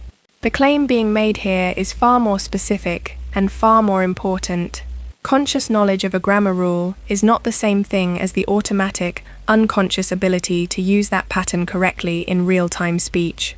These two things feel like they should be connected, but the research on how the brain actually processes language, along with the daily experience of millions of learners, shows again and again that they operate through largely separate systems. There is a well-known and widely discussed distinction in the study of second language acquisition between what researchers call learning and what they call acquisition. Learning refers to the conscious study of rules, the kind that happens in a classroom, memorizing that the past tense of a regular verb is usually formed by adding ed, memorizing that certain verbs are irregular and must be remembered individually, memorizing the difference between the present perfect and the simple past. This kind of knowledge lives in your conscious, explicit memory, the same place where you might store a historical date or a mathematical formula. It can be recalled when you have time to think, when you are reviewing a written sentence, when you are taking a grammar test with no time pressure. Acquisition, on the other hand, refers to the unconscious, automatic ability to use language correctly without consciously thinking about the rule at all. The exact same ability native speakers rely on when they say, "I have been living here for 5 years," without ever pausing to consider why the present perfect continuous is the correct choice in that sentence. This unconscious system is built, as we discussed in earlier chapters, primarily through massive amounts of comprehensible input, repeated exposure to real, natural language absorbed over time. And here is the critical, uncomfortable insight at the heart of this chapter. During real-time, spontaneous conversation, when someone is speaking to you and expects a response within a second or two, there is simply not enough time to consciously search through a mental list of learned grammar rules, select the correct one, apply it correctly, and produce a grammatically accurate sentence, all before the natural rhythm of conversation demands your response. The conscious, rule-based system is simply too slow for real-time speech. Only the unconscious, acquired system operates fast enough to keep up with the actual speed of human conversation. This explains a pattern that confuses and frustrates learners constantly. They can complete a grammar exercise in a textbook with almost perfect accuracy, given enough time to think through each sentence carefully. But the moment they are placed into a live conversation, where responses are expected quickly, their accuracy drops dramatically, and they may even make mistakes they would never make on a written test. This is not a sign that they somehow forgot the rules they had studied so carefully. It is a sign that the rules were never moved into the unconscious system that real-time speech actually depends on. They remain trapped in the slow, conscious system, useful for review and editing, but essentially unavailable during the fast pressure of live conversation. Once you understand this distinction clearly, a great deal of frustration and self-blame that many learners carry can simply fall away. If you have ever felt embarrassed that you know the rule, but still made the mistake while speaking, understand that this is not evidence of carelessness or poor memory. It is simply evidence that the rule had not yet been converted from conscious learning into unconscious acquisition, a conversion that happens through repeated exposure and use, not through additional conscious study of the same rule. Studying the rule again, more intensely, does not speed up this conversion process nearly as effectively as many learners assume. What speeds it up is continued exposure to the pattern in real, natural contexts, allowing the silent machine we discussed earlier to gradually absorb it the same way it absorbs every other pattern in the language. This is where the grammar trap becomes truly dangerous, not simply because grammar study is less efficient than input, but because excessive focus on conscious grammar rules can actively interfere with the natural speaking process during real conversations. When a learner has spent years training themselves to consciously check their grammar before speaking, a habit deliberately encouraged in many traditional classrooms, they often bring that same conscious checking process into live conversation, pausing internally to review whether their sentence follows the correct rule before allowing themselves to speak it aloud. This internal checking process takes time, real time that a natural conversation does not comfortably allow, and it produces exactly the hesitation, the awkward pauses, the loss of natural rhythm that so many learners struggle with, even when their underlying vocabulary and comprehension are actually quite strong. There is a well-documented phenomenon among some highly educated adult language learners, people who have devoted enormous effort to studying grammar consciously and thoroughly, in which their spoken fluency is actually held back, not helped, by their own grammar knowledge, because they cannot resist the urge to consciously monitor and correct themselves in real time, interrupting the natural flow that would otherwise emerge if they simply allowed themselves to speak based on the patterns already absorbed unconsciously through their listening and reading. This does not mean these learners would have been better off never studying grammar at all.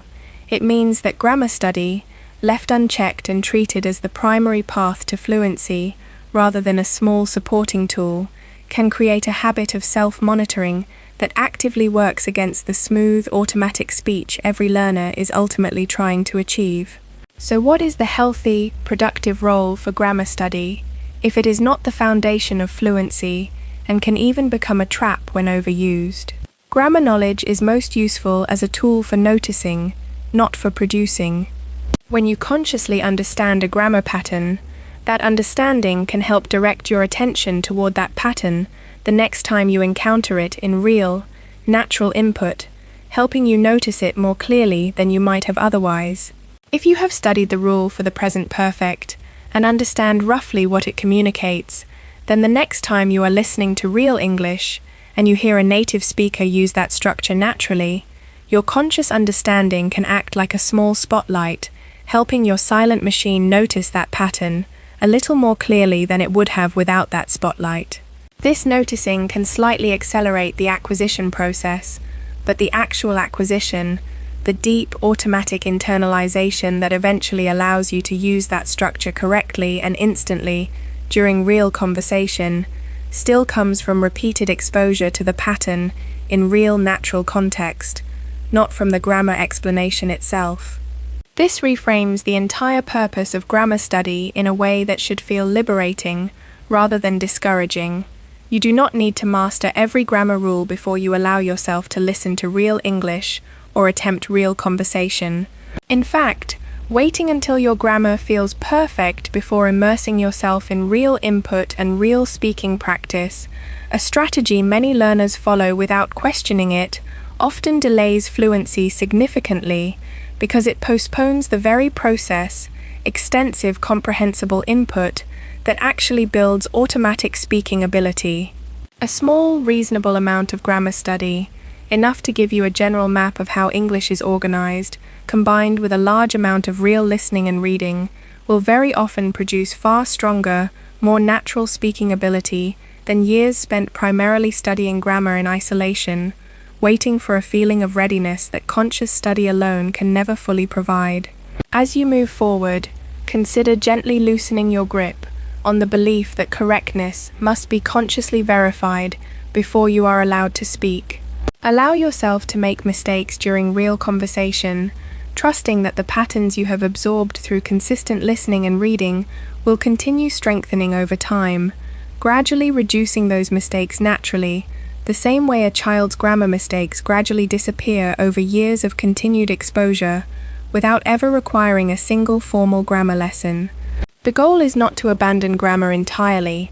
The goal is to put it back in its proper, smaller place, a helpful spotlight rather than a gatekeeper, so that the real engine of fluency, the silent, patient, pattern-absorbing machine inside your brain, can finally be given the space and the trust it needs to do the work only it was ever truly capable of doing. It is worth examining one more common experience many learners share, because it illustrates the grammar trap in a particularly clear way. Many learners report understanding a grammar rule perfectly well when it is explained to them, feeling a genuine sense of clarity in the moment, only to find weeks later that they cannot remember the rule at all, or worse, remember it but still cannot apply it correctly during real speech. This experience often leads learners to conclude that their memory is somehow weak, that they need to study the rule again, more intensely, perhaps writing it out multiple times, perhaps creating flashcards, perhaps returning to the textbook explanation again and again, hoping repetition of the rule itself will finally make it stick. But if acquisition, not conscious learning, is what actually produces automatic speaking ability, then repeatedly studying the explanation of a rule, without corresponding exposure to that rule being used naturally across many different real sentences, will often produce very limited improvement in actual speaking performance, even if it does improve performance on a written grammar test. This is not because the learner lacks discipline or memory capacity. It is because conscious rule review and unconscious pattern acquisition are simply different processes, drawing on different resources, and improving one does not automatically improve the other to the degree many learners assume it should. A more productive response to noticing that a particular grammar pattern feels unstable or uncertain is not necessarily to study its rule more intensely, but to deliberately increase your exposure to that specific pattern appearing naturally within real, comprehensible content, noticing it as it occurs across different sentences and different contexts, allowing your silent machine additional raw material to work with. This might mean choosing listening content that happens to use a particular structure frequently, or simply paying gentle, curious attention whenever that structure appears during your regular input sessions, rather than returning to a grammar book for another explanation you have likely already understood conceptually many times before. The missing ingredient is rarely additional explanation. It is almost always additional exposure. None of this means grammar explanations are without value, and it would be a mistake to conclude from this chapter that grammar study should be abandoned entirely in favor of pure immersion with no conscious understanding at all. A brief, clear explanation can genuinely help you notice a pattern more quickly than you might have without it, saving you time by directing your attention efficiently. The key shift is simply recognizing explanation as a small, helpful accelerant applied to the input process, rather than as a standalone method capable of producing fluency entirely on its own, separate from real exposure. Once this distinction is clear, you can study grammar occasionally, briefly, and usefully, without falling into the trap of believing that more grammar study alone will eventually unlock the fluent, automatic speech you are working toward.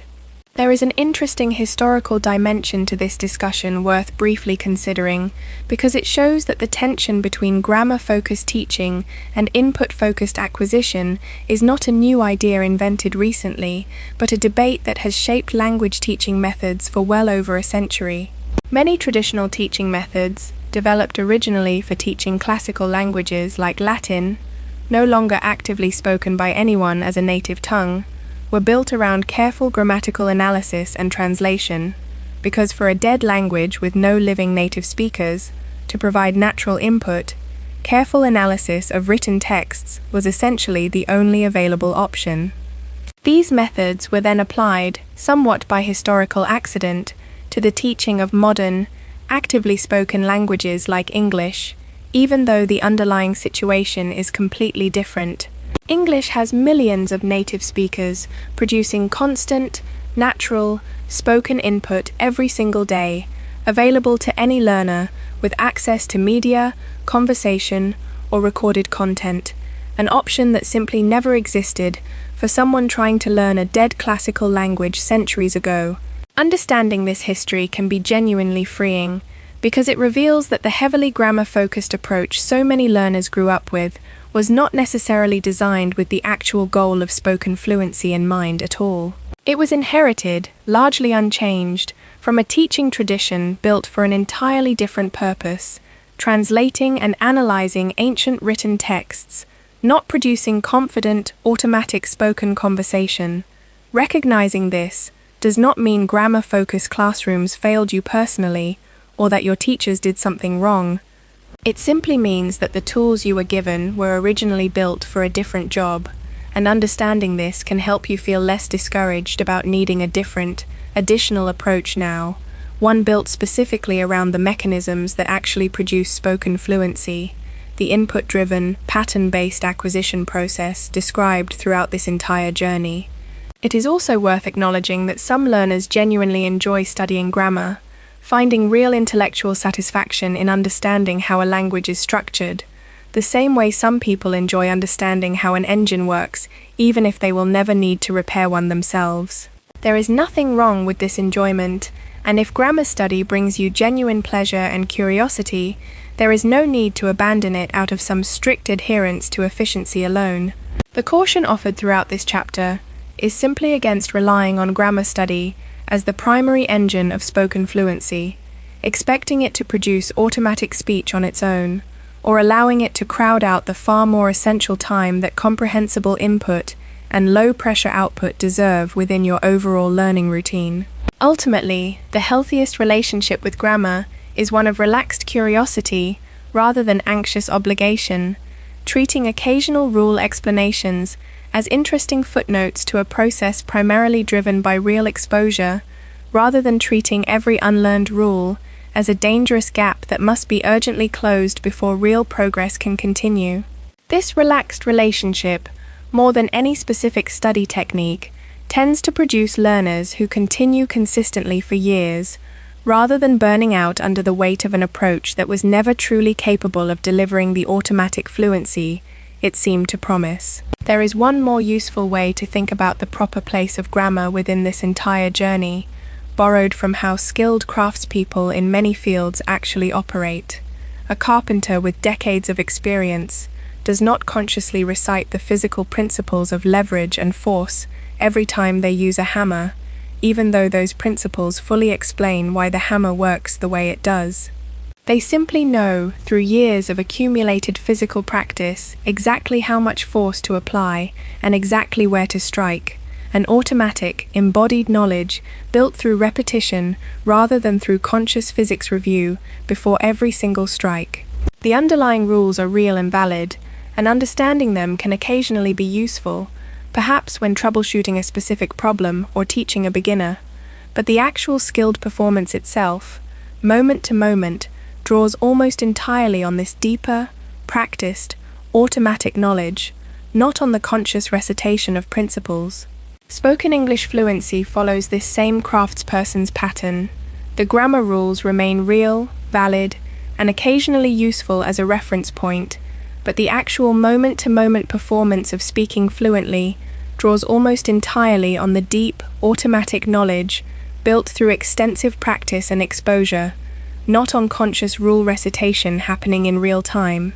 Approaching your own English development with this same craftsperson's mindset, valuing accumulated practice and exposure as the true foundation of skill, while treating explicit grammar knowledge as a helpful but secondary reference tool, aligns your effort with how genuine spoken fluency actually gets built, rather than continuing to invest disproportionately in the reference tool while neglecting the deeper, practiced foundation underneath it.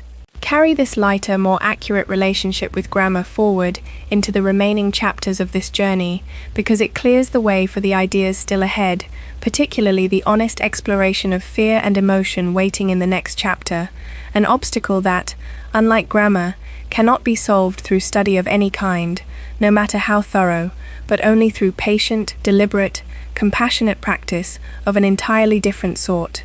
Before moving into the emotional heart of this journey in the next chapter, take a moment to simply notice, without judgment, how much relief there is in setting down the heavy burden of believing that perfect grammatical knowledge must come before confident speech.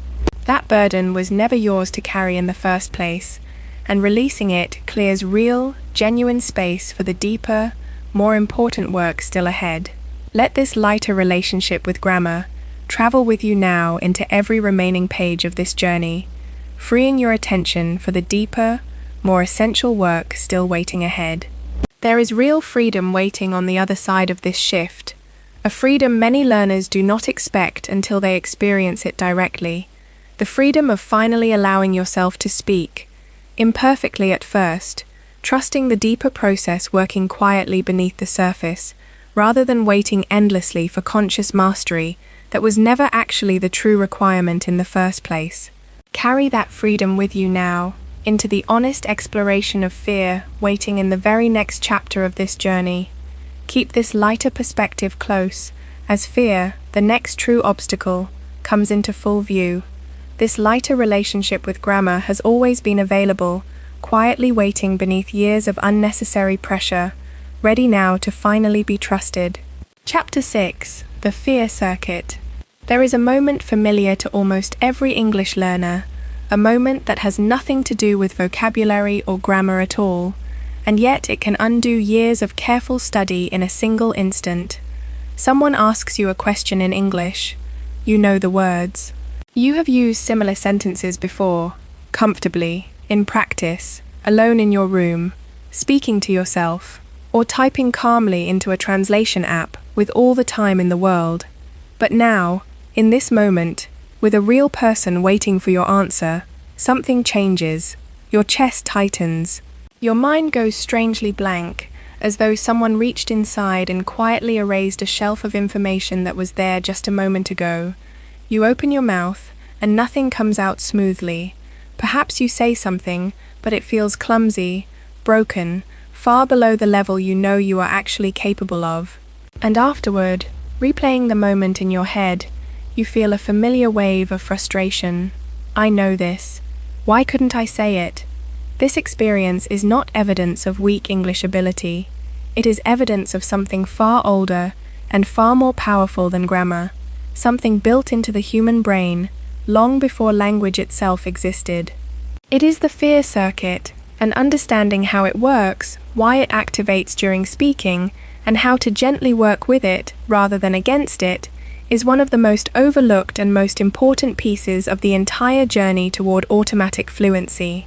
You can absorb thousands of hours of comprehensible input, build a rich collection of natural chunks, quietly grow an enormous unconscious library of English patterns, and still find yourself blocked in real conversation if this fear circuit is left unaddressed. Because fear does not simply make speaking uncomfortable. It actively interferes with the brain's ability to access language it has already acquired. To understand why this happens, it helps to understand a little about how the brain is organized, without needing to become a neuroscientist. Deep inside the brain sits a small structure that acts as an alarm system, constantly scanning the environment for signs of danger or threat. This alarm system evolved over an enormous span of time to protect early humans from very real physical dangers, sudden predators, sudden attacks, situations where a fast, automatic response could mean the difference between survival and death. When this alarm system detects a threat, real or perceived, it triggers a cascade of changes throughout the body and brain, redirecting resources toward immediate survival responses, fighting, fleeing, or freezing, and away from slower, more complex cognitive functions that are not needed for immediate physical survival. Here is the critical detail that explains so much of what happens during nervous English speaking. This ancient alarm system does not carefully distinguish between a genuine physical threat, like a dangerous animal, and a social threat, like the fear of embarrassing yourself in front of another person by making a mistake in a foreign language.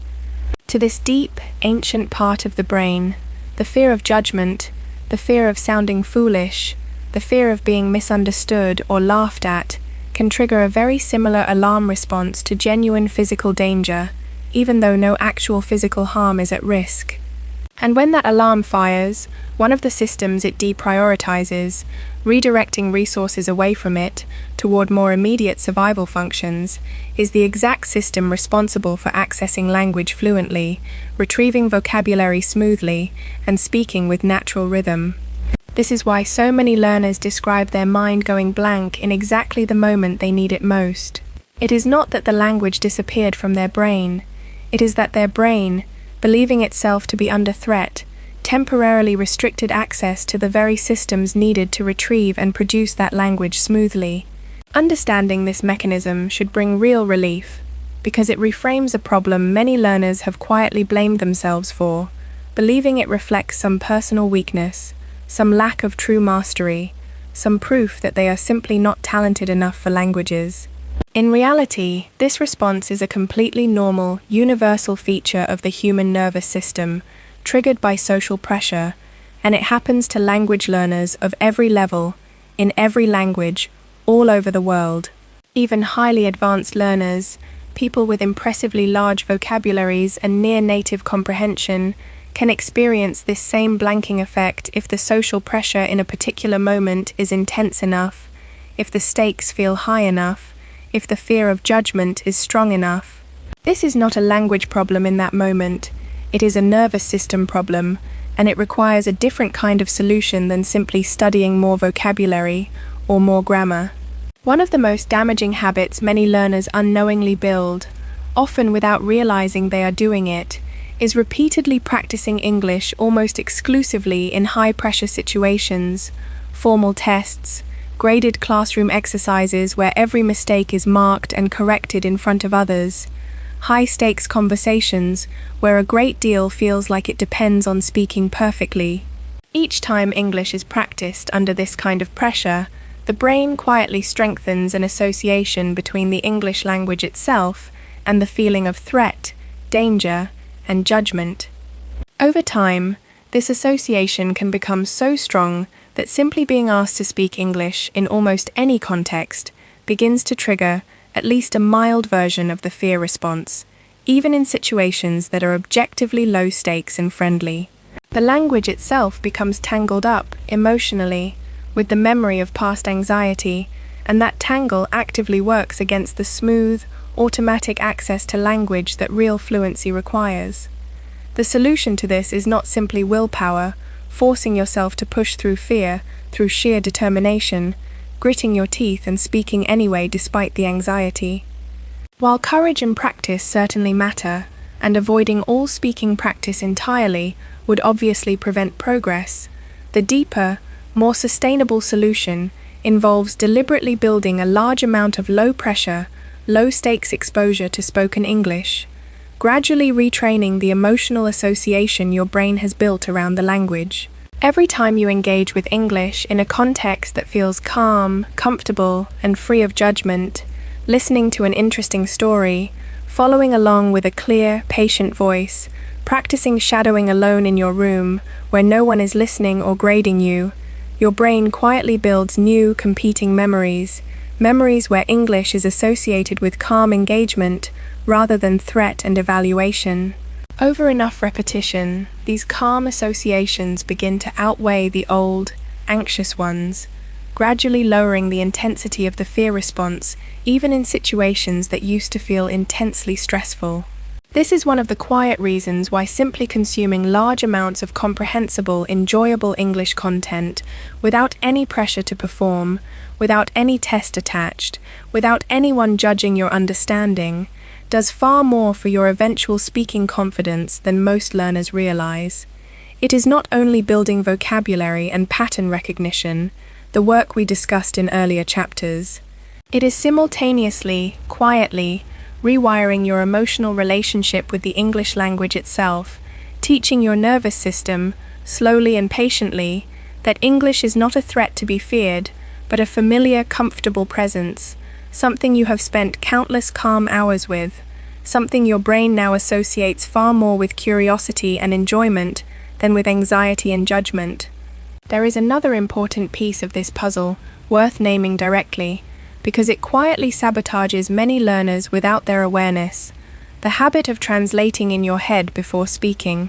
When you form a thought in your native language first, and then consciously search for the English words to express that exact thought, translating piece by piece, you are engaging the slow, effortful, conscious system, the same system that cannot keep pace with the natural rhythm of real conversation.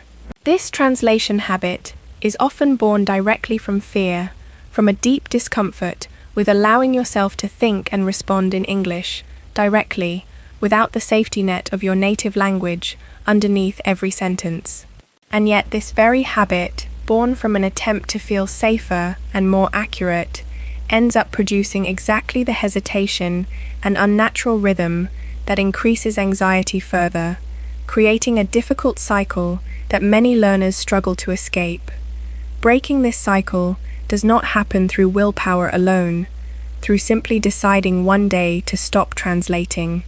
It happens gradually, as your unconscious system, built through consistent comprehensible input, becomes strong enough and trusted enough that you no longer feel you need the safety net of your native language underneath every thought.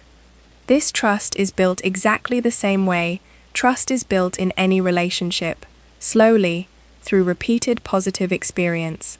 Each time you successfully understand a piece of English without translating, each time a sentence comes out of your mouth correctly, without you consciously assembling it first, a small deposit of trust is made in your relationship with the language, and eventually, quietly, that accumulated trust reaches a point where translation is no longer necessary, because your brain has learned, through evidence rather than instruction, that it can rely on English directly, without a translated safety net beneath it. It is worth saying clearly, near the end of this chapter, that struggling with fear and hesitation while speaking English does not mean you are failing at this journey. It means you are a human being with a normal, functioning nervous system, encountering a completely universal experience shared by language learners everywhere in the world, at every level, in every language. The goal is not to eliminate all nervousness before you allow yourself to speak, an unrealistic standard that would delay your progress indefinitely. The goal is to gently, patiently, consistently build the kind of calm, low-pressure exposure to English that slowly retrains your nervous system's relationship with the language, while continuing to build the unconscious pattern library, the silent machine, that eventually becomes strong and trusted enough to operate smoothly even when a little bit of nervous energy is present. Fluent speakers are not people who never feel nervous. They are people whose unconscious language system has become strong enough and whose relationship with the language has become calm enough that nervousness no longer has the power to fully block their access to the words they need. There is a particular kind of pressure worth naming directly because it affects an enormous number of adult learners specifically, more than it tends to affect children learning a new language. Adult learners often carry a well-developed sense of identity and competence in their own native language, built over many years, in their profession, in their relationships, in their sense of who they are as a capable, articulate person. When that same person attempts to speak English and produces something that feels simple, hesitant, or grammatically imperfect compared to their native language ability, a particular kind of discomfort can arise, not simply the fear of judgment from others, but an internal discomfort at feeling less capable than the person they know themselves to be in their native tongue. This mismatch between self-image and actual English performance can quietly intensify the fear circuit beyond what a child learning their first language ever experiences, because a child has no earlier, more capable version of themselves to compare against. Recognizing this particular pressure, if it applies to you, can be genuinely useful, because it allows you to separate two very different things that often become tangled together: your general intelligence and competence as a person, which remains completely intact regardless of your current English level, and your current stage in a specific, separate skill, spoken English fluency, which naturally involves a period of feeling less articulate than you are used to feeling, exactly the same way any skilled adult beginning any new skill, a new sport, a new instrument, a new craft, must pass through an early period of relative clumsiness before real competence develops. This clumsiness is not a reflection of your underlying capability. It is simply an honest, temporary feature of being early in the process of building a new automatic skill, no different in kind from the early clumsiness every fluent speaker of every language once passed through themselves, including in their own native tongue, during early childhood. Beyond this internal, psychological piece, there is also a practical, physical dimension to fear worth understanding, because fear does not only affect your mind, it affects your body directly, in ways that further interfere with smooth speech. When the alarm system activates, breathing often becomes shallower and faster, muscles in the throat and jaw can tighten slightly, and these physical changes alone, separate from any purely mental blocking of vocabulary, can make speech sound and feel less smooth, more strained, than it would in a calm physical state.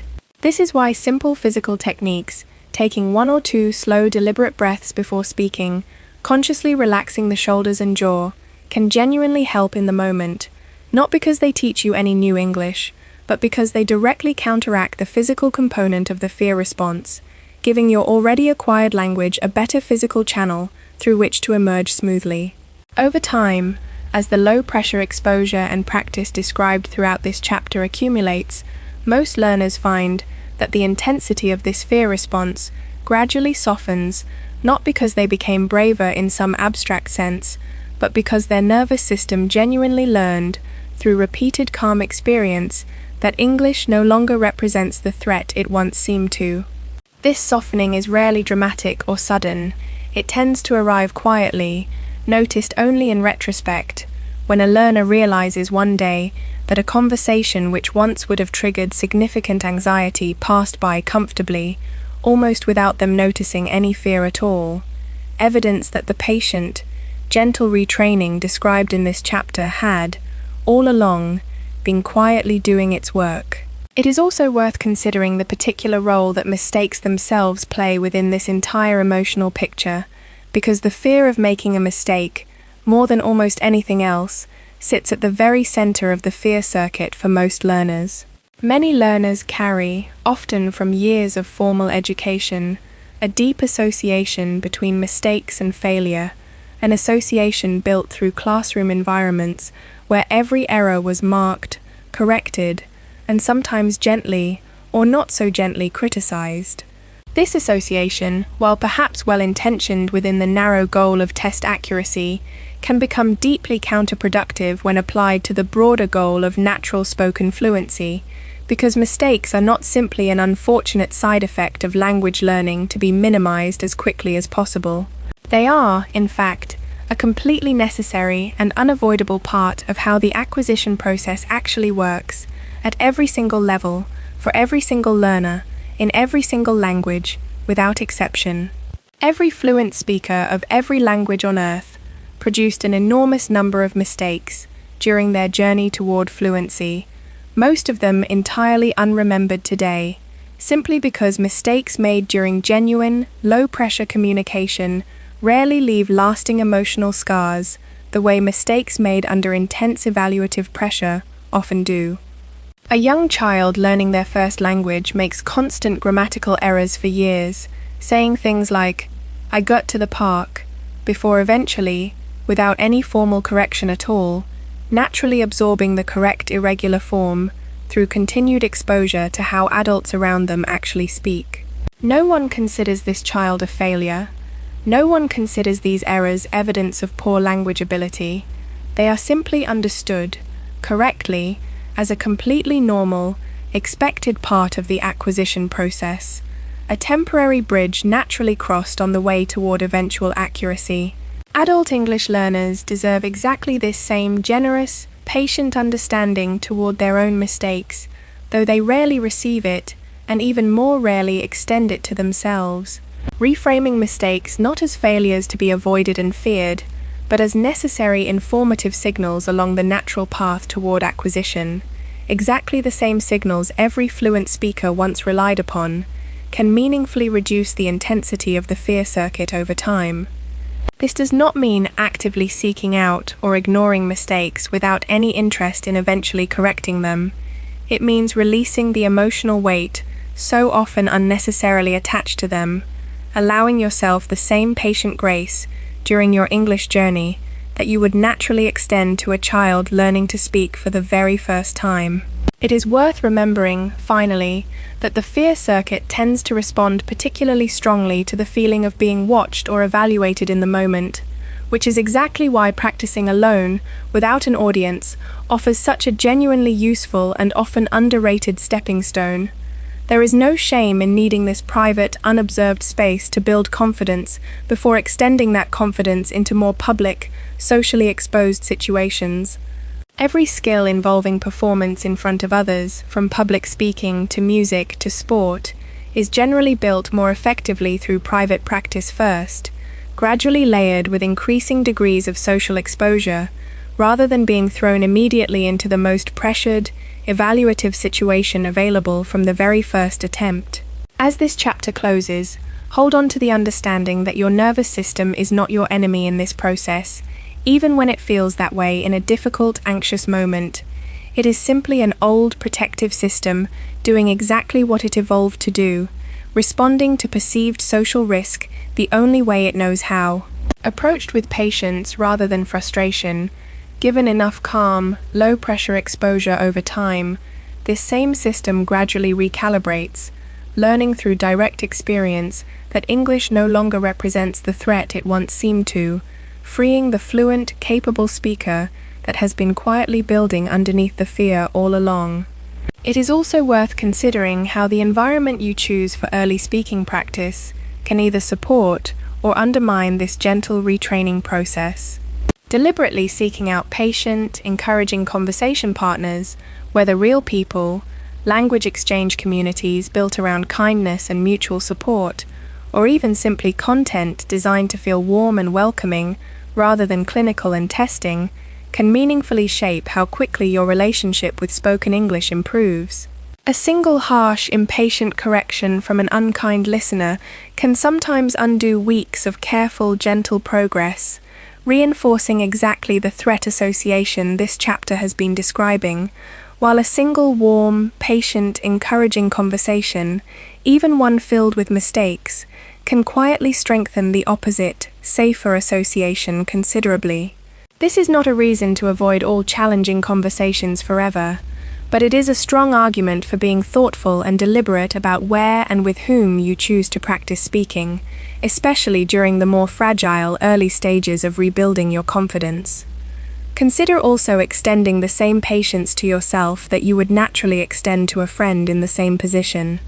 If a friend, learning a new language, came to you frustrated after a difficult conversation, stumbling over words, feeling embarrassed by a mistake, you would almost certainly respond with warmth and encouragement, reminding them that this is simply part of the process, that everyone struggles at this stage, that their effort matters far more than momentary imperfection. Learning to speak to yourself with that exact same warmth, rather than the harsh, critical inner voice so many learners default to instead, is not a minor, optional kindness. It is an active, practical technique for reducing the ongoing burden the fear circuit places on your speaking ability, one gentle, self-directed thought at a time. Carry this compassion forward into the final chapter of this journey, where every idea explored so far, the silent machine, the river of input, the power of chunks, the patient code of repetition, the proper small place for grammar, and now this gentle retraining of fear, will finally come together into one clear, practical bridge, carrying everything you have absorbed quietly within you out into the confident, automatic spoken English you have been working toward from the very first page. Take a slow breath now, before continuing into the final chapter of this journey, and notice that this simple, physical act, breathing slowly and deliberately, is itself a small, immediate demonstration of everything this chapter has been describing. A gentle, direct way of telling your own nervous system, in this very moment, that it is safe. Let this same gentle patience travel with you now into the final chapter, where every idea from this journey finally comes together into one clear, practical bridge toward automatic, confident speech. There is real courage in continuing to show up for this practice even while fear is present, and that courage, repeated consistently over time, is precisely what teaches your own nervous system, through direct lived experience, that English has become, quietly and finally, a safe and familiar place to be. Carry that steady courage forward now, into the final chapter of this journey, where the bridge from silent understanding to spoken reflex is finally, fully described. Keep this understanding close, as the final bridge of this entire journey now comes fully into view. This gentle patience has always been the true answer waiting beneath every anxious moment, ready now to finally be extended fully to yourself. Chapter 7, The Reflex Bridge. Everything you have learned so far in this journey has been building toward a single, practical question, the question that actually matters most once the theory has been understood. If the silent machine absorbs patterns through input, if chunks are the true building blocks of fluent speech, if repetition converts fragile knowledge into permanent memory, if grammar plays only a small supporting role, and if fear must be gently retrained rather than forced into submission, Then what exactly is the bridge that carries all of this quiet, internal, unconscious growth across into real, spoken, automatic English, the kind that comes out of your mouth in real time, unplanned, correct, and effortless? This final chapter exists to answer that question directly, bringing every previous idea together into one clear, practical understanding of how the reflex is actually built, and how you can consciously support its construction starting today. The first thing to understand about this bridge is that it is not built by input alone, no matter how much high-quality, comprehensible input you consume. Input builds the raw material, the deep unconscious library of patterns, chunks, rhythms, and structures that your brain quietly assembles through listening and reading. But input by itself trains recognition, the ability to understand language when you encounter it. Recognition and production are related, but they are not identical, and there is a crucial, often overlooked step required to convert passive recognition into active, automatic production, the actual ability to generate that language yourself, in real time, from nothing but your own intention to communicate. This step involves output, but a very specific, carefully guided kind of output, different from the anxious, high-pressure output that so many traditional classrooms rely on. Think of it this way. Passive recognition is like being able to recognize a song the moment you hear it, humming along comfortably because the melody is familiar. Active production is like being able to sing that same song yourself, from memory, without anything playing in the background to guide you. These are related skills, built on the same underlying musical knowledge, but moving from one to the other requires a distinct kind of practice, actually attempting to produce the melody yourself, at first perhaps imperfectly, gradually smoothing out with repeated attempts until the song can be sung confidently from memory alone. Spoken English fluency follows exactly this same pattern. The patterns absorbed through input must eventually be actively retrieved and produced, not just recognized, and this retrieval skill is built specifically through practicing retrieval, not through additional passive exposure alone. This is where a technique called shadowing, briefly mentioned earlier in this journey, becomes one of the single most powerful bridges available to any learner, at any level, in any part of the world, regardless of access to conversation partners or formal classes. Shadowing involves listening to a piece of natural spoken English, ideally something already somewhat familiar to you through previous listening sessions, and speaking along with it simultaneously, matching the rhythm, the stress, the speed, and the flow as closely as you can, almost like a shadow following the movement of the person speaking. At first, this can feel difficult, even slightly uncomfortable, because you are asking your mouth to physically produce sounds and rhythms it has not yet practiced producing on its own. But this discomfort is exactly the productive kind, the same discomfort a beginner runner feels when their muscles are first asked to move in new patterns, discomfort that fades quickly with consistent practice and produces real, lasting strength underneath it. What makes shadowing so uniquely effective as a bridge between passive input and active fluency is that it removes almost every source of anxiety that normally interferes with speaking practice. There is no real person judging you in the moment. There is no pressure to invent your own sentence from scratch, searching anxiously for the right words under time pressure. The words are already provided for you, spoken by a fluent voice, and your only task is to physically practice producing them yourself, matching their natural rhythm as closely as possible. This removes the fear circuit almost entirely from the practice, allowing you to build genuine muscle memory, real physical practice in producing English sounds, stress patterns, and rhythms, without the interference of anxiety that so often blocks smooth production during live, unscripted conversation. Over time, and this is the crucial part many learners do not realize until they experience it themselves, the phrases and rhythms practiced repeatedly through shadowing begin to surface spontaneously in your own original speech, in completely different situations, describing completely different topics from the ones originally shadowed. This is not a coincidence. It is exactly the underlying chunking system we discussed earlier in action, transferring practiced, physically rehearsed phrases into your own active, flexible vocabulary, ready to be recombined and reused in new, original sentences whenever the situation calls for them. A phrase shadowed 100 times in the context of one story can suddenly appear, naturally and correctly, in a completely unrelated conversation weeks later, evidence that the bridge between passive input and active, automatic output has successfully been crossed for that particular piece of language. Alongside shadowing, another remarkably powerful bridge technique involves what might be called low-stakes self-talk, the simple, private practice of speaking English out loud to yourself, alone, without any audience, without any pressure to be correct, without any test attached to the outcome.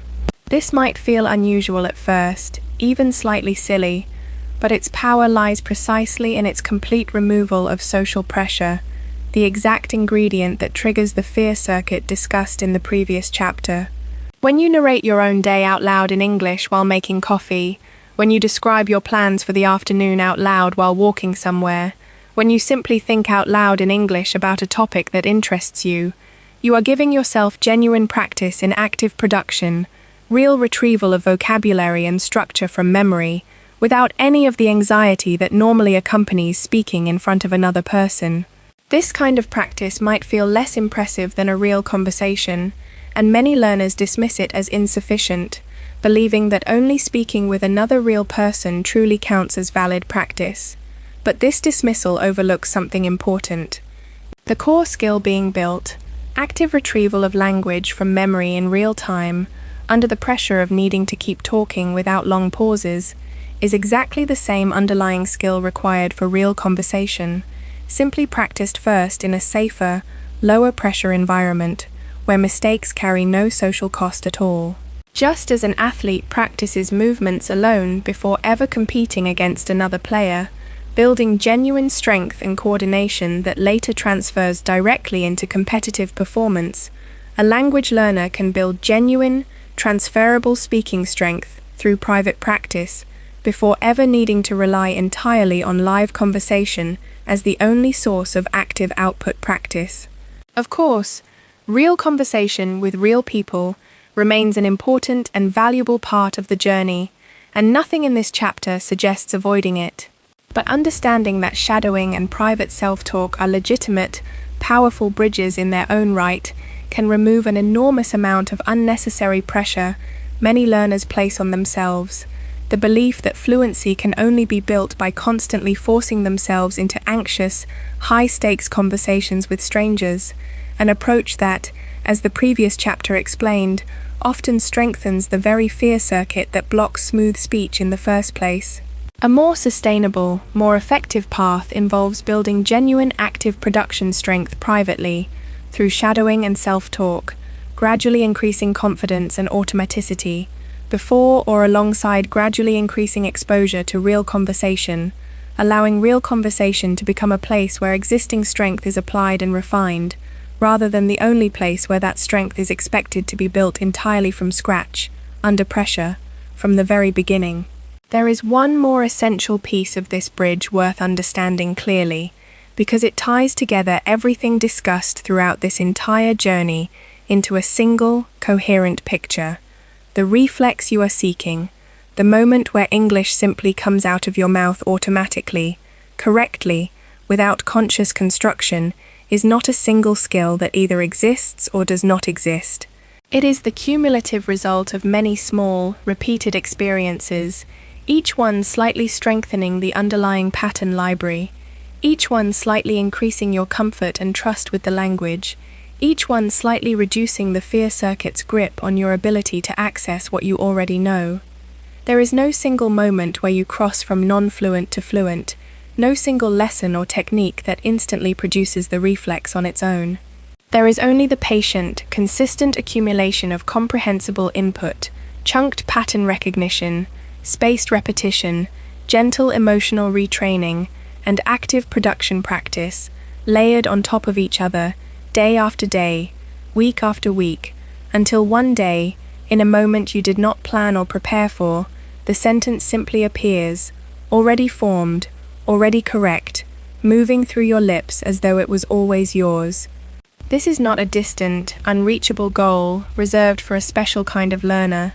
This is the exact process every fluent speaker of every language on earth has already completed once, in their own first language, and it is a process your brain is fully capable of completing again, for English, provided it is given the right conditions, consistently, over time. You do not need to force this process through anxious struggle. You do not need to memorize your way toward it through endless grammar rules. You need only to feed your silent machine consistently, with real, comprehensible input. Allow repetition to do its quiet, patient work. Gently retrain your nervous system's relationship with the language, and give yourself regular, low-pressure opportunities to actively practice retrieval through shadowing and self-talk. Do this consistently, and the reflex is not a question of if, but simply a question of when, arriving quietly, almost unnoticed, in some ordinary moment when you are not even trying to make it happen, the exact same way it has arrived for every fluent English speaker who ever crossed this same bridge before you.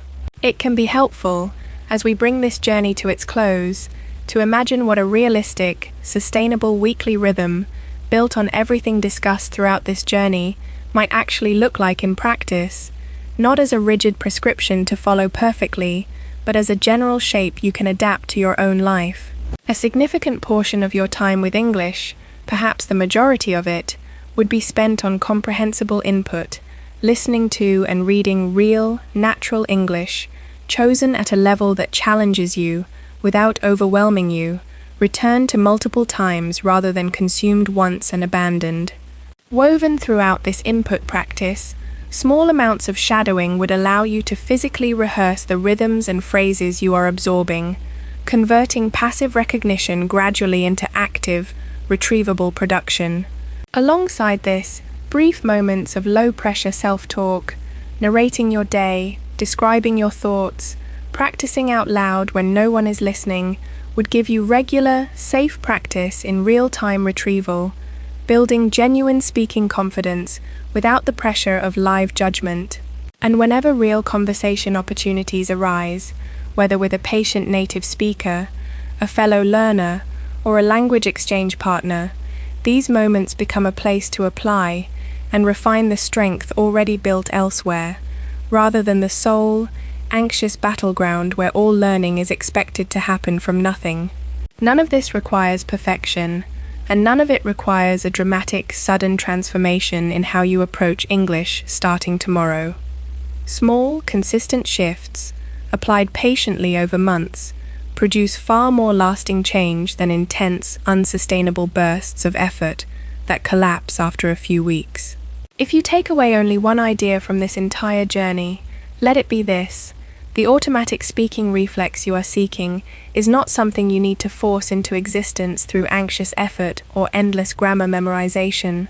It is something your brain already knows how to build, because it has built exactly this kind of automatic fluency once before, in your first language, using precisely the mechanisms described throughout every chapter of this journey.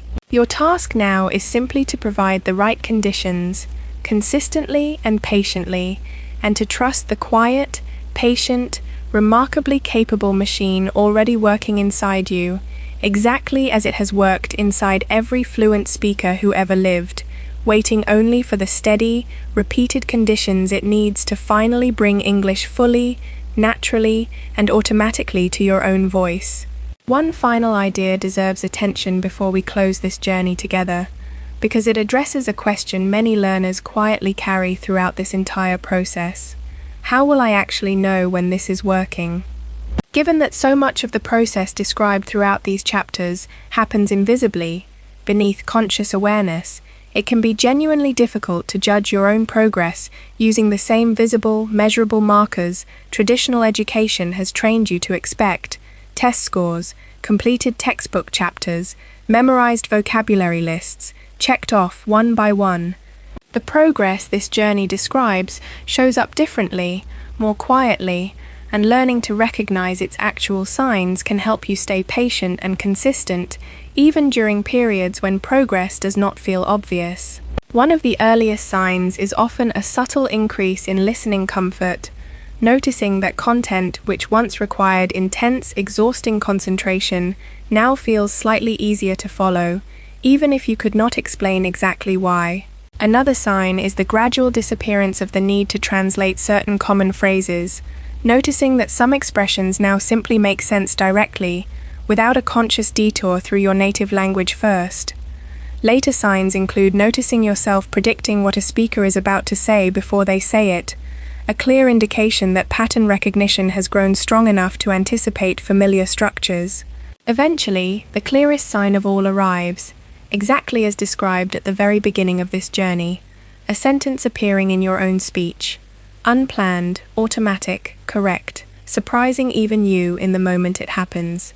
None of these signs arrive on a fixed, predictable schedule, and comparing your own timeline to anyone else's, including other learners you may know personally, rarely serves you well, since so many variables, your starting point, your available time, the quality and consistency of your input, your particular relationship with fear and confidence, shape this process uniquely for every individual learner.